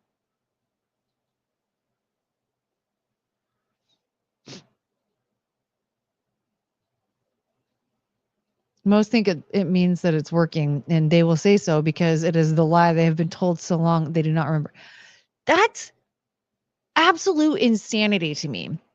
Especially, okay, so for one thing, like my parents were never like very present as it was, but that is one thing that my mother did actually teach me. Is like, yeah, when it starts chirping, you have to change the smoke alarm battery.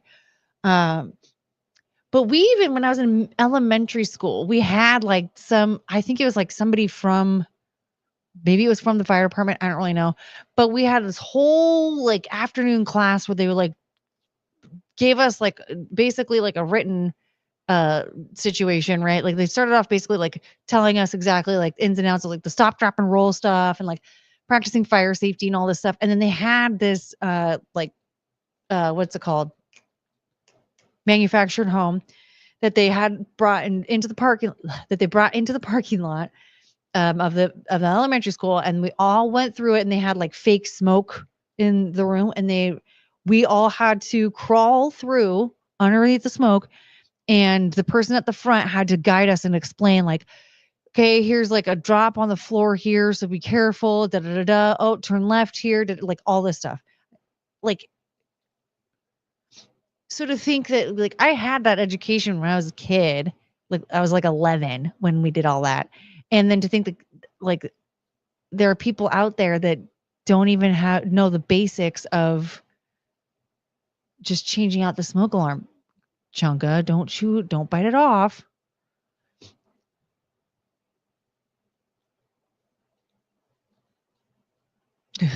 Let Chungas cook.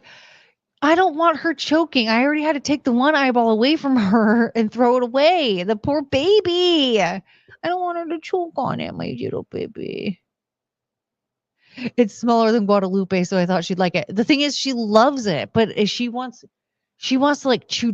I didn't realize how much she loved chewing on stuff, so I just need to get her like, hey, no.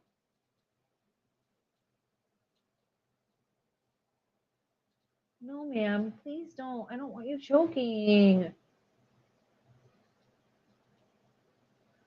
I want her to have fun and like, like I guess kind of chomp on it, but I don't want her tearing it apart.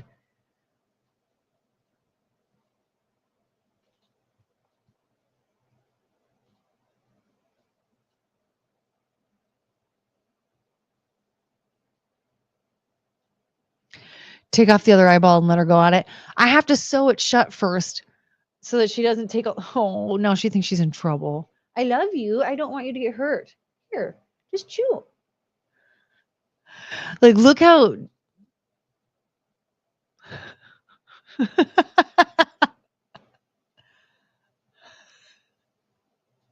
She loves it. This is her baby. She loves it, but she also wants to tear her apart. So I think I just need to get her like chew bone things, like stuff for her to actually like chew on.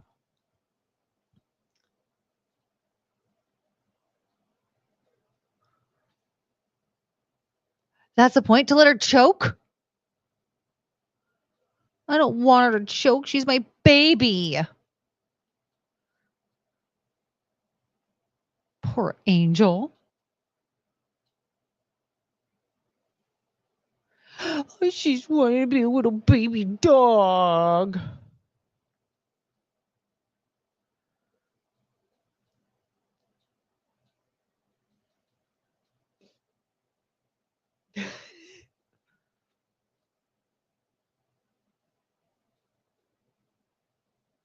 It's so funny that she knew that that's what I grabbed off of the table because I've been hiding it from her. So she knew this whole time that's that has been hanging out on the table. And then when I put it on the screen, then I set it down, she knew that it was hanging out waiting for her.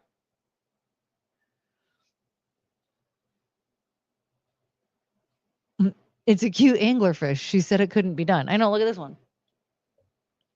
Baby Guadalupe in the deep blue sea. I don't know. I feel like this one's really cute.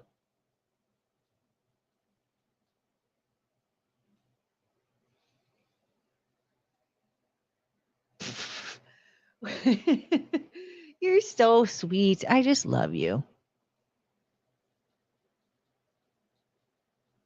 Can I have this?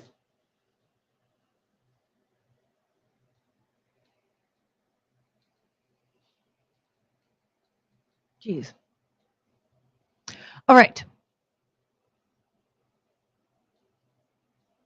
Now, what else? Coming up on 2 hours. Oh, you know what?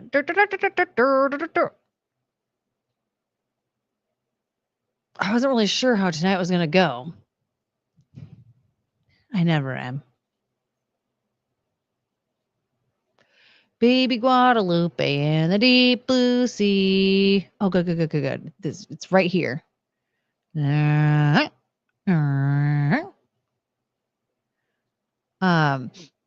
We Love podcast. Beep, beep, beep, beep. Is starting. It's starting soon, in a couple minutes, and so I'm definitely going to watch that. Last week was insane.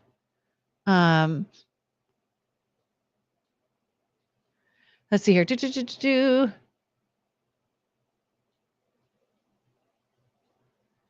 Carrie, thank you. I found it.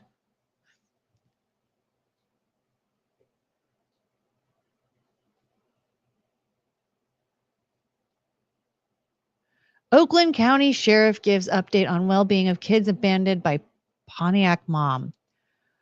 Oof. Pontiac, Michigan. The Oakland County prosecutor is evaluating what charges could be filed against the mother of 3 children left to live by themselves for years in squalor in a Pontiac home. That in itself, like, in the wood chipper, you dumb bitch. Are you serious? Like, how? Oh, okay. Anyway, the case against the 34-year-old mother, 34, who is not being named to protect the identity of her 3 children, was given to the prosecutor's office on Monday for review. During a 2 p.m. press conference, the county sheriff said the kids had already made amazing progress and praised the community for the charity from those who sent the department clothes and other materials. Sheriff Mike Bouchard reported the 3 kids had gotten a health checkup at the hospital and were currently in the care of social services organization in Pontiac. A more detailed appointment looking at their physical and mental health will be done in the near future, but told media Tuesday all 3 were doing well. Having put some tender love, having some supportive care, having been put in new clothing and some basic hygiene, one detective said the little girl was talking quite a bit. So that's super exciting. Oh, little babies. While many questions around the circumstances of the horrific story remain, the sheriff did tie up some loose ends. The children's father had been in jail at the time their mom had abandoned them. After getting out, he got approval from a court for visits with the kids, but their mom never allowed access. Oh, man. Bouchard blamed gaps in the school enrollment process that allowed the children to slip through the cracks, adding the pandemic likely played a role since they were likely living alone since the spring or summer of 2020. The department was overwhelmed by the support from the community and said they did not need any more donations. Bouchard added the department hoped to find a law firm to set up a trust fund for the kids to pay for health and education bills. Food deliveries to the home were made by companies like Instacart and DoorDash, and no one ever came inside. What we don't know, the mystery behind the mother's reason for abandoning her kids remains. Police plan to further investigate and have more questions for her, but she said she was answering questions and her background did not indicate any mental health challenges. I'm just going to tell you right now, my mom was severely mentally ill and nobody was like concerned. Like there are a lot of people that have been like, she didn't seem mentally ill. Little did they know. The prosecutor has yet to announce charges against the mom. The case revolves around the 3 children found living alone and surrounded by garbage and feces. This is part of the house? Oh my God. The oldest 15-year-old boy lived with his 2 sisters aged 13 and 12 from between either 2020 or 2021 alone in the Pontiac home. So from when he was like 10 or 11?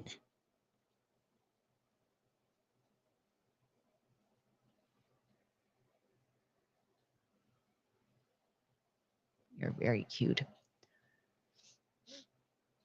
They survived on food that was dropped off once a week by either their mother or a stranger. This kind of stuff has happened like too many times. Like there was one story I heard of where some woman left her kids just abandoned in the apartment, and I think it was like one or two of them died, and the kids were just living. The kids that were still alive were just living in the apartment still, with like the two kids dead in the other room. It was awful. It was so sad. 15 is old enough to clean up your literal shit. There is something there was like, okay, at 15, I mean, I will say if your parents aren't around at 10, when you're like, 10, 11 years old, to like guide you through chores, because at 10, I feel like you're really at a point where there's a lot of chores that you can do, right? Like you can easily do by yourself, but you still need like an adult around to like guide you through it at least once. I would say by 12, you're doing all of it. You're doing all of your chores. You can do your own laundry. You can do dishes. Because like when I was like, 6, 7 years old, my mom had my brother and sister and I all on dish duty every single night after dinner. We all knew that there were certain chores that we had to do before she got home from work. Like one of us had to vacuum, one of us would have to dust or whatever, like something. I don't really know. And then by the time we were in middle school, we were doing our own laundry. We were able to like make our own food and stuff like that. So like you know how to do basic cleanup, but it's just if your parent abandons you by 10 years old, no one explains these things to you, and so you just kind of you live in the like world that even at 10, you're not shitting on the floor. That's true. And living in piles of trash. And that's the thing is like, because even at 10, that's the thing is like at 10 years old, I'm pretty sure we were already taking out the trash and stuff. And like, I mean, we're definitely potty trained. Like we all knew what the toilet was by 10 years old. Like, did something happen with the toilet and they didn't know how to get it fixed?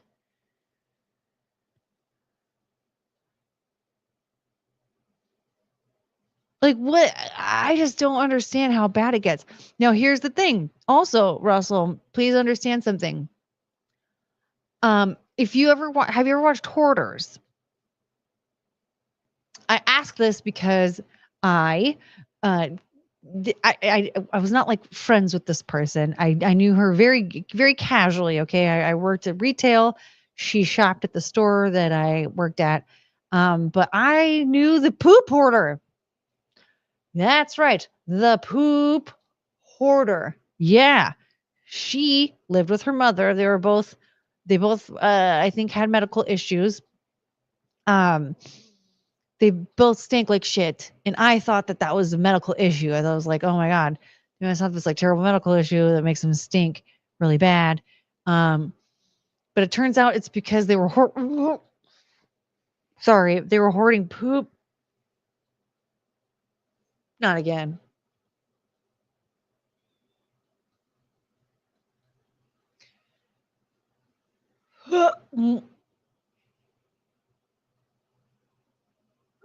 Okay, sorry. There's like one part of Hoarders. I'm sorry, honey. Chongus is concerned. This reminds me of the time when I was trying to tell a story of Elijah Schaefer. When the guy, I can't do it again. I can play the clip. I can find it on Twitter. I posted it on Twitter, but I can't do it again. But this one, she would poop in a bucket. This is not even the part that I'm gagging about, but it's gross anyway. They should poop in a bucket and then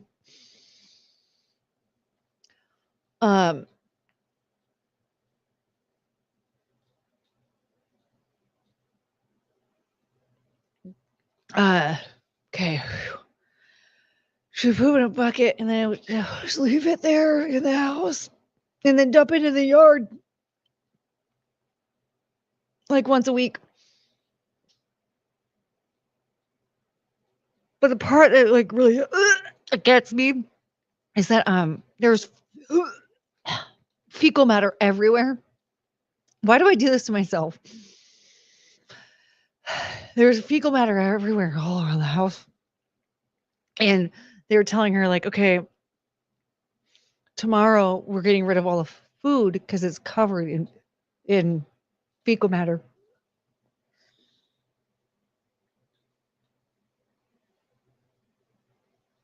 And then it cuts to her scarfing the food down.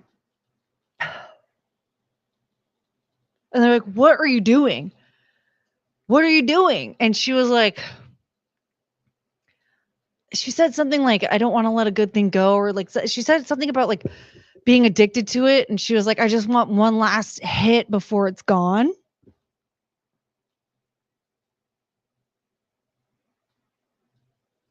The poop food.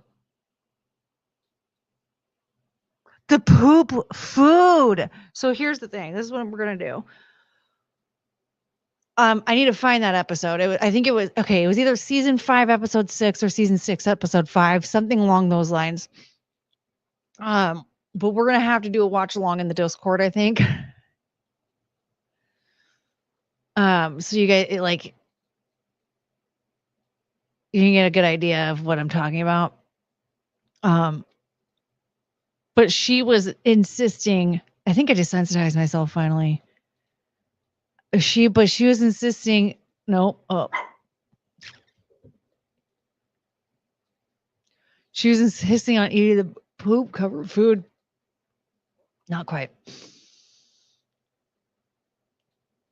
The poop covered food. She was like, I don't want the poop covered food to go.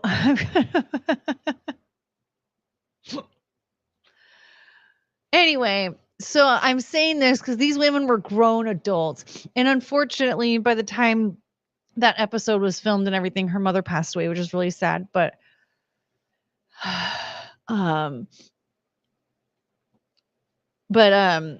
these women would poop in buckets and keep it in their home. And they were grown adults that had been potty trained and everything. And so if they're doing that, you'd imagine that an undeveloped brain would do would be okay with living in squalor. So on that note, I have to pee in my toilet, not on the floor. So I'll be right back.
Okay.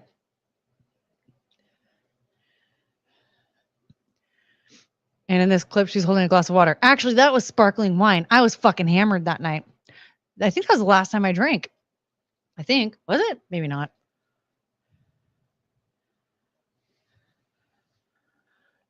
Wait, all right, this is not the appropriate clip to play. Why not?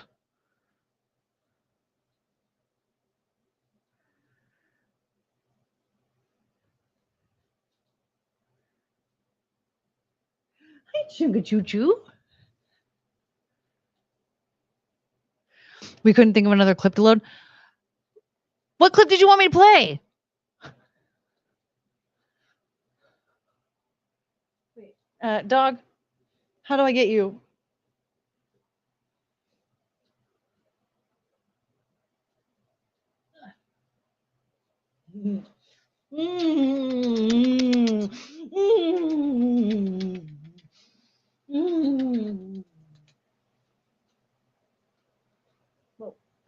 Sorry, honey. That was a little aggressive. I'm sorry. She's the only dog I've ever met that actually smells good after she gets wet.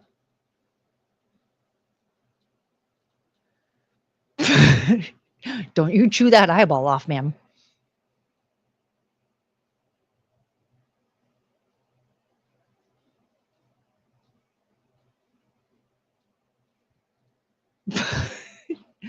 I love her. One that isn't you singing about doo-doo over and over again. Okay, well, what about, okay, do you want, what do you want? What do you want? Corn, I could have done, I guess, the corn beatboxing.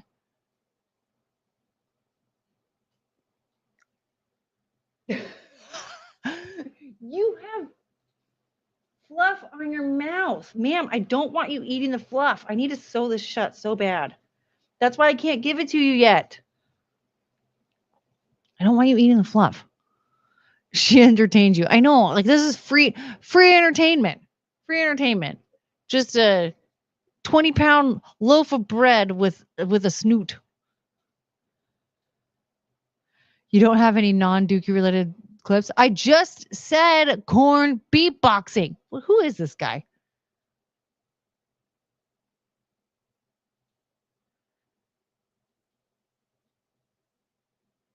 So anyway, here's the deal.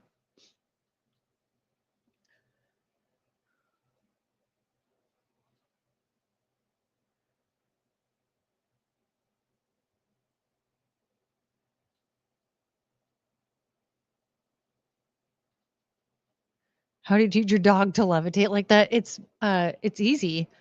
You get some green fabric, and then you set it up, and then they start floating.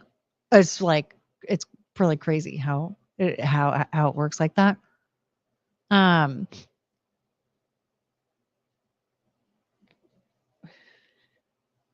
love you.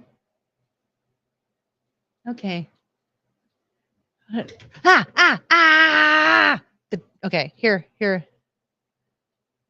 I forgot that Jonathan Davis beatboxed and scatted in Freak on a Leash. Does anybody remember this? Go!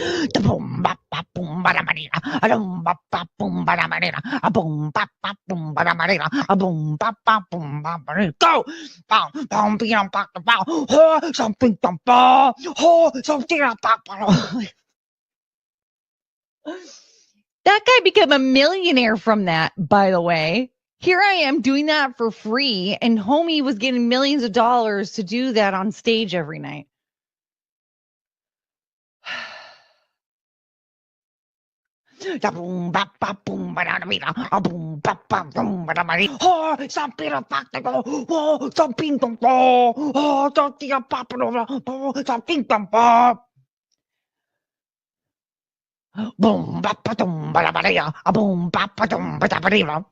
But like, seriously, how come we didn't talk about that more? Jonathan Davis is over here with his dreadlocks.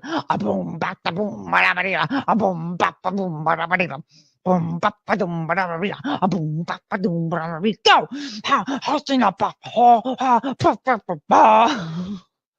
And we just accepted it. We turned him into a millionaire.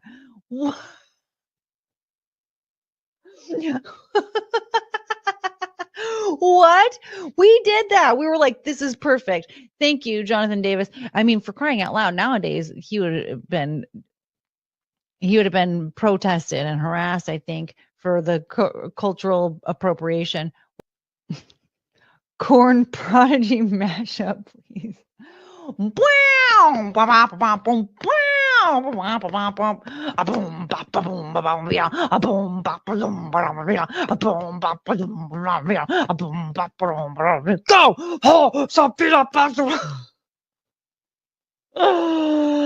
Oh man. Subscribe for more of that. Yeah. That would have been a lot shorter, but Russell Hall was annoying me. So I just sat here and put some lip stuff on. Forest Mommy!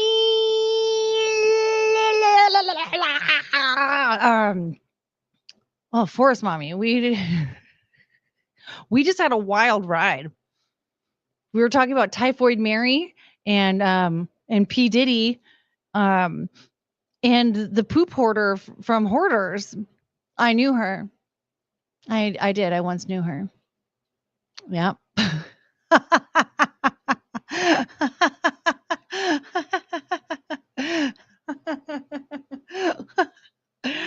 Oh, Russell Hall, look at that. I must say you play a mean titty bongo. That sounds like a Selena song. Titty titty bongo. I don't remember the actual lyrics now. What were the lyrics of that song? Titty titty bongo. Is that what it is? Titty titty bongo. I don't even know how the rest of the song goes. I want to keep seeing that part over and over and over again. Titty titty bongo. I am fucking delusional. Oh shit, I didn't take that timestamp down. Okay, well, that's all right. I think it was probably around.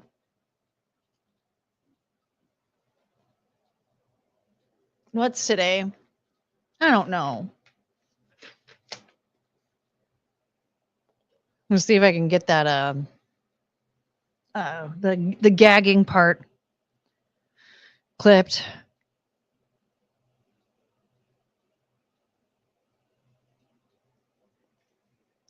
But does anyone know how long ago that was? I don't remember. Apparently it was 20 minutes ago, but I don't think it was that long ago. What is time? Okay, last stream we asked who is an actor. Tonight I ask what is time. And then 2 hours give or take. No, I mean like what time the gagging happened. You're telling me I have to watch you want me to torture myself by watching my own stream back at myself? No. My God. I mean, I know I hate myself, but for crying out loud. I think it was probably like 10 minutes ago or something like that. Well, I'll figure it out, I'm sure. I just have to look for the part where I was like this. You know. Hi, Chunga Choo Choo. What are you doing?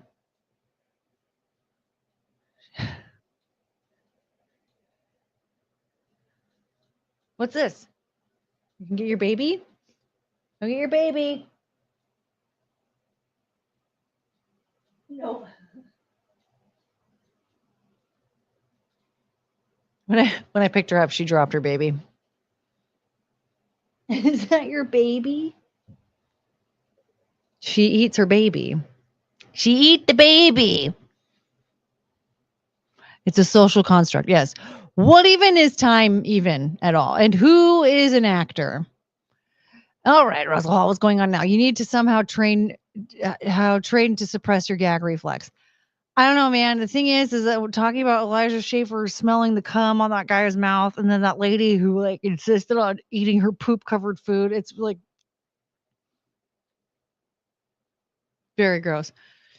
2 hours and 13 minutes in. That's right now.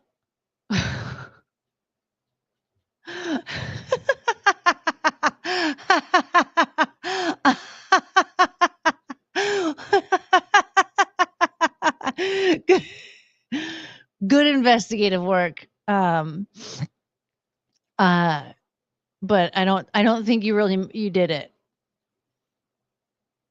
No, 2:13:39. No, that was less than a minute ago. Okay, I'm going to show you something.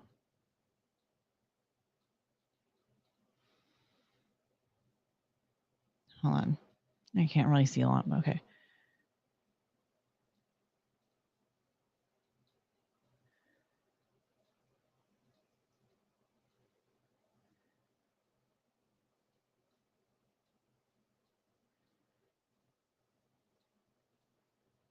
Okay, I'm already getting somewhere.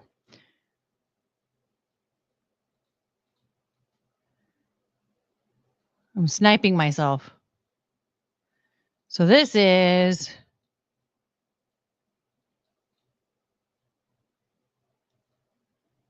oh, I think maybe I wasn't too far off. You know how to do basic cleanup, but it's just when if your parent abandons you by 10 years old, it's just because I I was not like friends with this person. I knew her very casually. Okay, I worked. So this is saying it was 17 minutes ago. I wasn't that far off. Shoes. Um, they both stink like shit, and I thought that was a medical issue. I was like, oh my god, it's not this like terrible medical issue that makes them stink really bad. But it turns out it's because they were sorry, they were hoarding poop. Not again.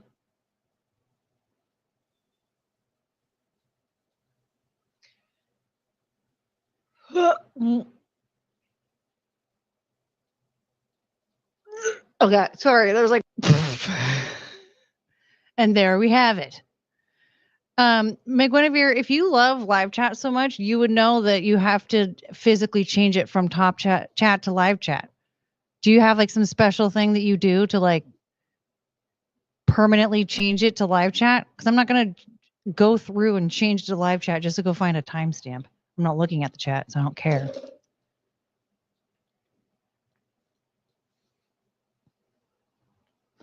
This needs to be a clip. Yes, that is why we went through the drama of trying to find it. And Goodnight Mister told me the exact timestamp of where I was at in the stream. But it's like around 158-ish, something like that. So now I have the appropriate timestamp, and I will go back and clip it. Jake Payne! Been traveling a lot. Hi, everyone in St. Augustine. You're in St. Augustine. You're not just saying hi to people in St. Augustine. Heading to Miami. Woo! Where's that Harley in Florida again? She's the prettiest girl in Charlotte County.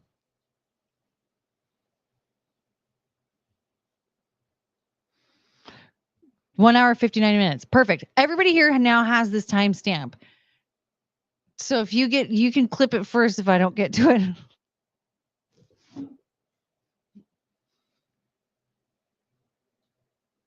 "45 minutes until bed for me." Oh my goodness. What does that mean? What does what mean? Russell Hall is a weird character. We like him. He's like a bit of a tyrant, a bit of a rebel. And then you got Push-Ups who's just like annoying, and we keep them around because it keeps things interesting around here.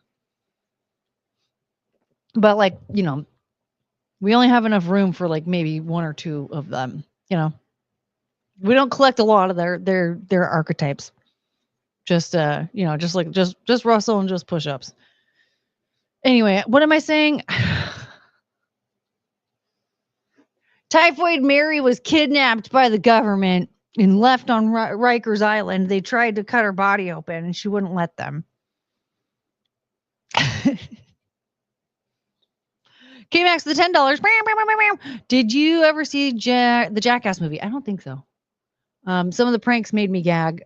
The guy ate something on there that made me gag watching. Another time they pissed off bees. Yikes.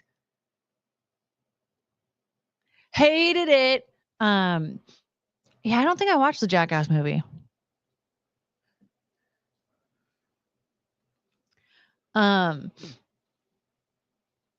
I did like Jackass. It just, I think I was too busy trying to memorize the South Park movie at that time. I don't really know. Is everybody still trying to give me the timestamp? I have it written down, everybody. I have the timestamp written down for the gagging time. So we can get that clipped up and posted to Twitter sometime in the near future. Maybe we'll just put together a whole compilation of me gagging at some point in time.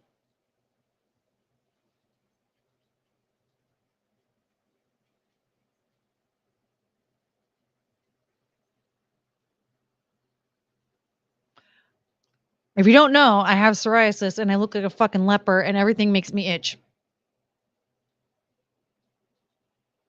So there's fun. There's fun. That's fun. What is wrong with me? You know what? I know what's wrong with me. I haven't fucking taken my meds. I don't have. Somebody help me. I need to. Okay, I have to call. I have to call tomorrow and get more because I'm out of control. I don't remember what we were doing, but Typhoid Mary was kidnapped by the government. That's for sure. And all she had to do was wash her hands.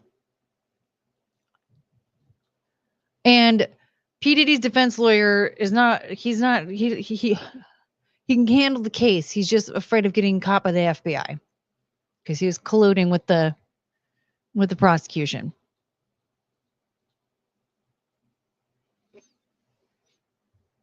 They were from 20 years ago when maybe you did watch movies. No, I never have watched movies.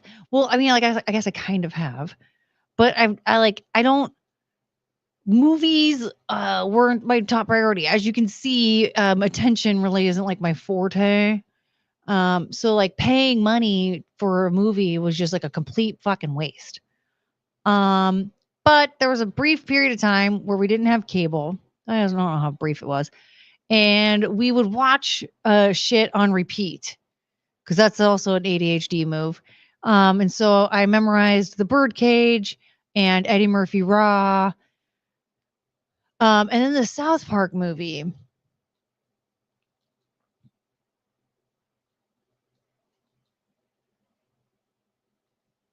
Sun is shining and the grass is green under the 3 feet of snow. I mean, this is a day where it's hard to wear a frown. Oh, the happy people stop to say hello. Get out of my way, even though the temperature's low. It's a perfect Sunday morning in a quiet little mountain town. Should I add that to my intro? That'd be cute. What's that timestamp? 222222.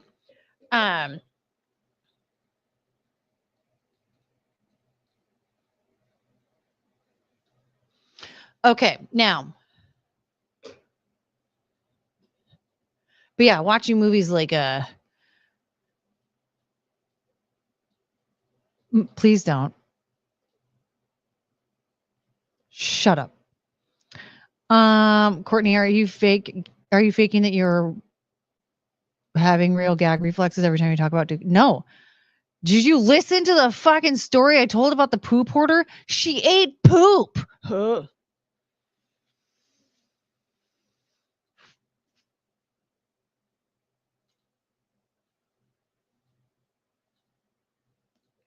K-Max, I'm offended by this question, actually. Courtney, is correct the kind of show Courtney could be on, or is it more politically focused? Oh, I don't have a good opinion about politics?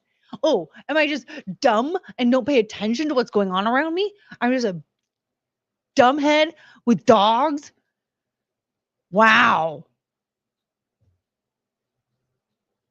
Suppose I should have let my husband vote for me because I don't have an opinion.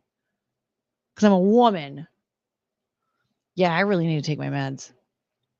This is getting out of control. Let's pass on eating poop, por favor. Oh, yeah. I mean, that wasn't it wasn't good. The poop hoarder situation wasn't good. Tell the story again for those who didn't hear.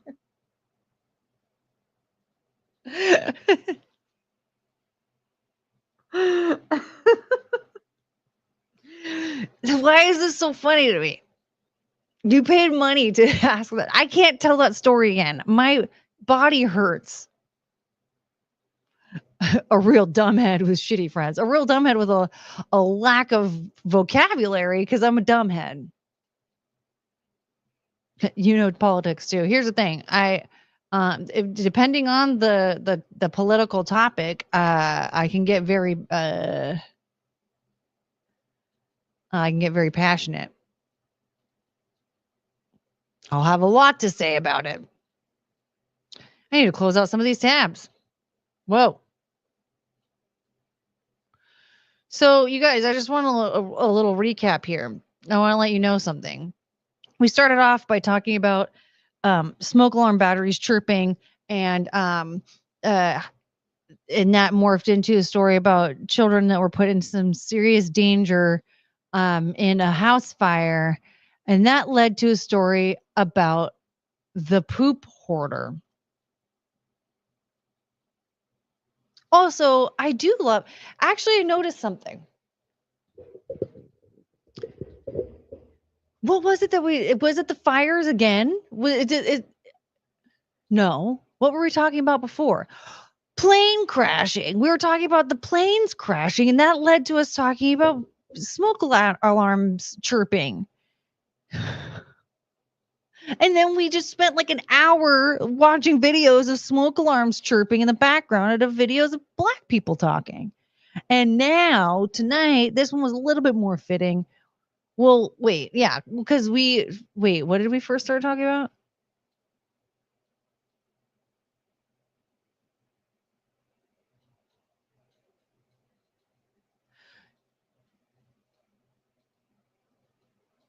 Was it Rikers Island? I think it was Typhoid Mary, and then that went. I just got distracted. Is the thing.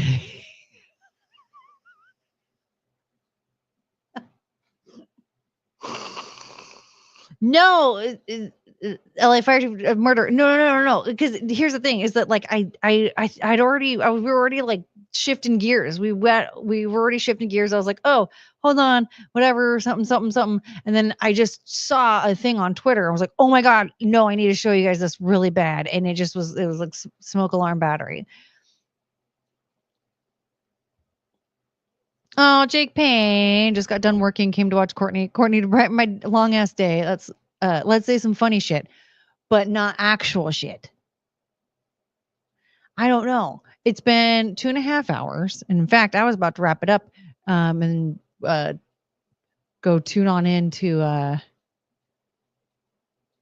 People We Love podcast. Because that one's a gamble, man. And you never know what's going to happen on that show. And that's actually what I really love. I like a good little Russian roulette in my entertainment.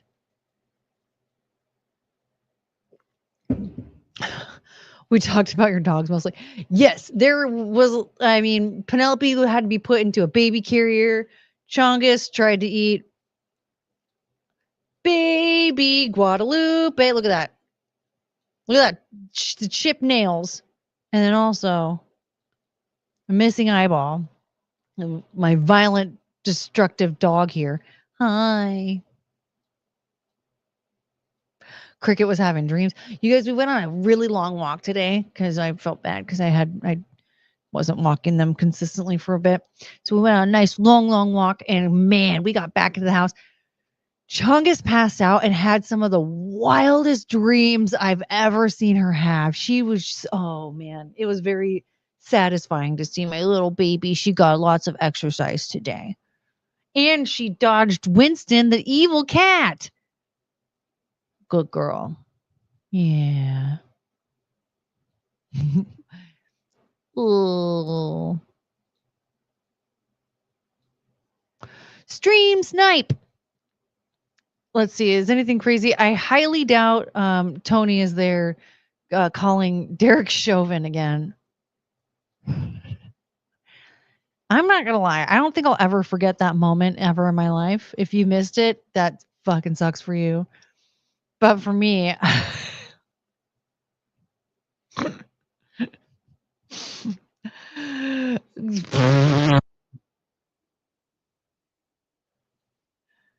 who does that? Did Adam and Mike ever find a ghost? They found a shit ton of ghosts. Yeah, there was the one that tried to attach to Adam. She was pissed when he was like, no, you can't attach to me. And she was like, get out. And he was like, hey, wait.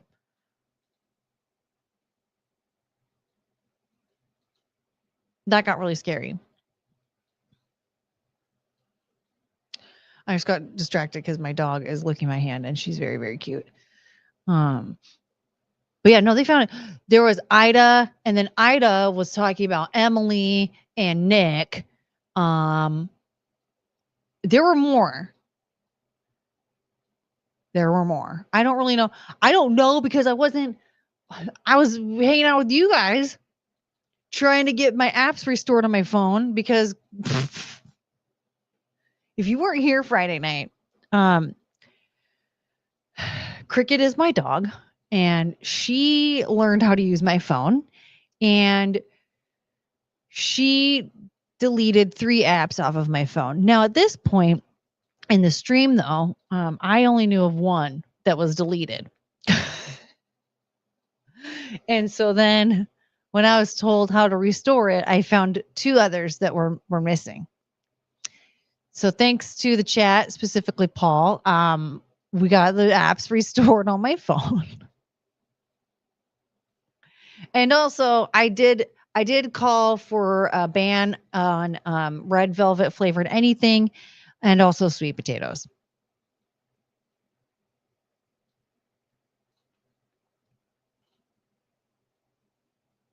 How many times can we say shit before the end of the stream? Ooh.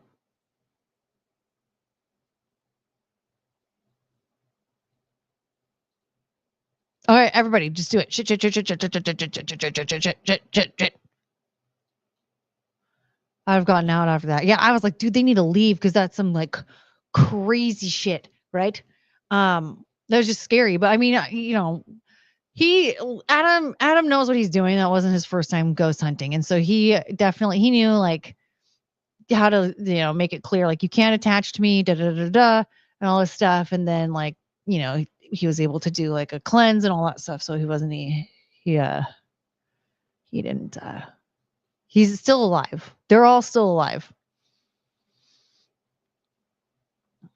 Jake Payne. All right, folks. Love you guys. Gonna run on the beach tomorrow. Ooh, someone's doing well. You don't need your meds, Courtney. You're perfect. I don't know, man. I feel like I'm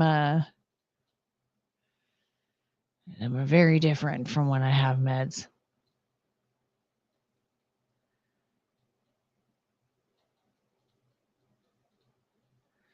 She's still making phone calls. Get her a baby wipe. I can't get her a baby wipe. Do you understand how many phone calls she would make with a baby wipe? She was too close to my end.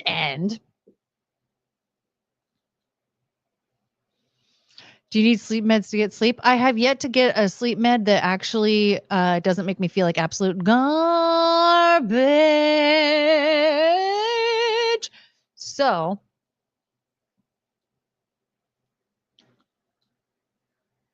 no, I don't take sleep meds to get sleep because I would be asleep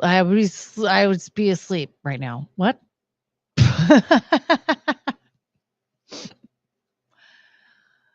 What? So what you said on Simcast last night, I use the melatonin. Well, I can't use melatonin. It gives me weird dreams. And I definitely can't do the melatonin with the gummy form because I'll just eat them all. Melatonin and Benadryl. There was a point in time actually when I had extended release medications and I would take those at night, like extended release Adderall, and I would take it at night with,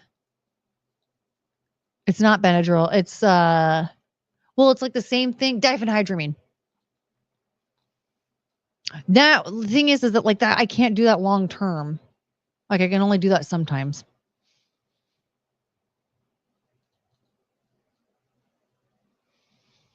Try hydroxyzine. Do I have to go to a doctor for that? I don't want to go to a doctor anymore.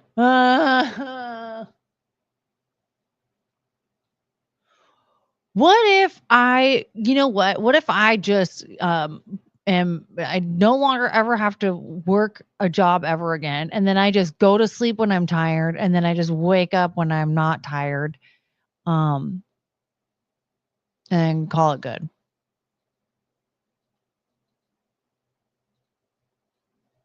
You know what I actually would like to do is the what do they call it? 4-hour body. You're awake for 4 hours and then you sleep for 20 minutes and then you're awake for 4 hours and you sleep for 20 minutes. I would do that. I think that would be functional for me. I think that would actually work. Because I feel like when I take a nap, that's actually more effective for me than if I sleep for 8 hours or 6 hours or 45 minutes or whatever. And that is real. There was a point in time where I was sleeping for 45 minutes a night, and I was wondering why I was going insane. Couldn't figure it out. Whoops.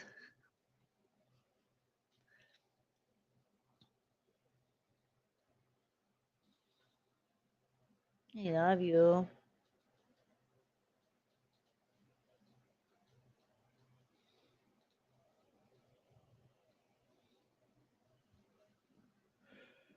God,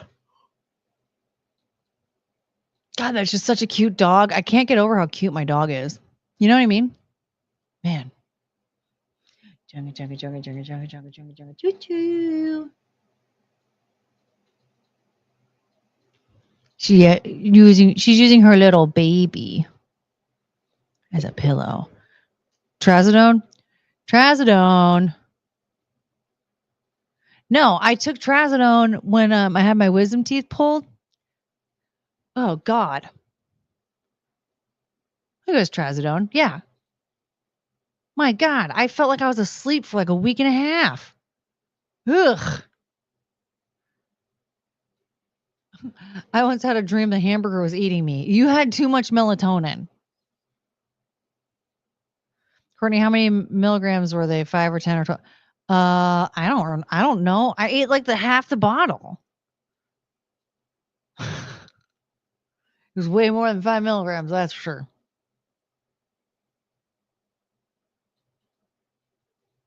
I think it was probably like 5 because when my doctor told me to take 10 milligrams, it felt like I was like, oh, that feels like it's going to be really high. Although I guess I didn't tell her about the time when I ate half a bottle of melatonin.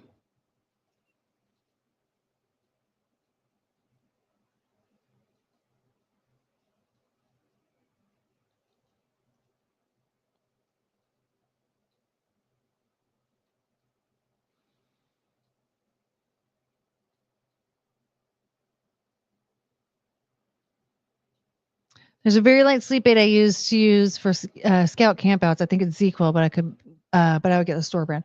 I mean, I might give a sleep aid a try because honestly, I feel like my ADHD symptoms get worse if I don't sleep versus like if I don't take my meds, like if I don't take my Adderall. So like, I might try it. I mean, right now everything's good. Right now, getting that vitamin D and all that, it's been working to the point where I forget to take my medication. But then I'm a little kooky, and I forget what's going on. Next thing you know, we're talking about Typhoid Mary and P. Diddy at the same time. Coffee relaxes us. Yes, that's why I just had a whole thing of coffee. Wait, what about CBD? No, it's too much. It just makes me all of it makes me feel like I've been sleeping forever. Or that I am still sleeping when I'm awake. I'm not worried about getting sleep. Right now, things are good. I have my methylated folate. I have my vitamin D. I'm good. And even though I'll fall asleep at like 2 a.m. and then crickets jumping on my chest at like 6:30, I still feel fine. I'm tired at first. I'm like, stop. Once I get up and I feed the dogs and everything, I don't feel like going back to bed. I'm like, oh, I'm awake. I guess I'll just have a day. So I'm good. We're good for now. We'll see what happens. Anyway, I think that's going to wrap it up for tonight. And then, is it Maniac Mansion time? We'll do a Maniac Mansion stream soon. But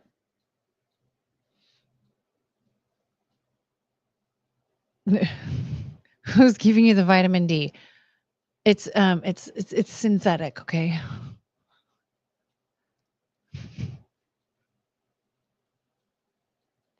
All right, anyway, so I'm going to go and then and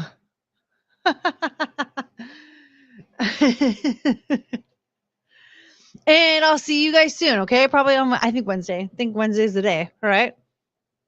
I don't know what I'm doing right now. Everybody look at my cheekbones. Okay, bye. I guess that just means we're having to do this again. Oh, no.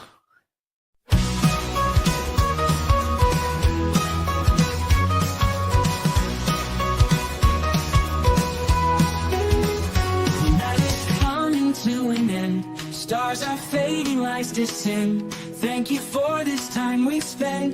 Memories shared, hearts well mend. We had such a great time here. Laughter, love, and moments dear. Every smile, every cheer. Now it's time to disappear. Oh, I will miss you till we meet again. Take care, my friend, my heart will tend. Until the day we start anew. Forever hold on night to you. Walking out until daylight. City's glow turns into night. Hold these moments nice and tight. In my dreams you'll shine so bright. Every goodbye leaves a trace of a night we can't replace. Take care in every space. Till next time we will embrace. Oh, embrace. I will miss you till we meet again. Take care, my friend, my heart will tend. Until the day we start anew. Forever hold on nights to you.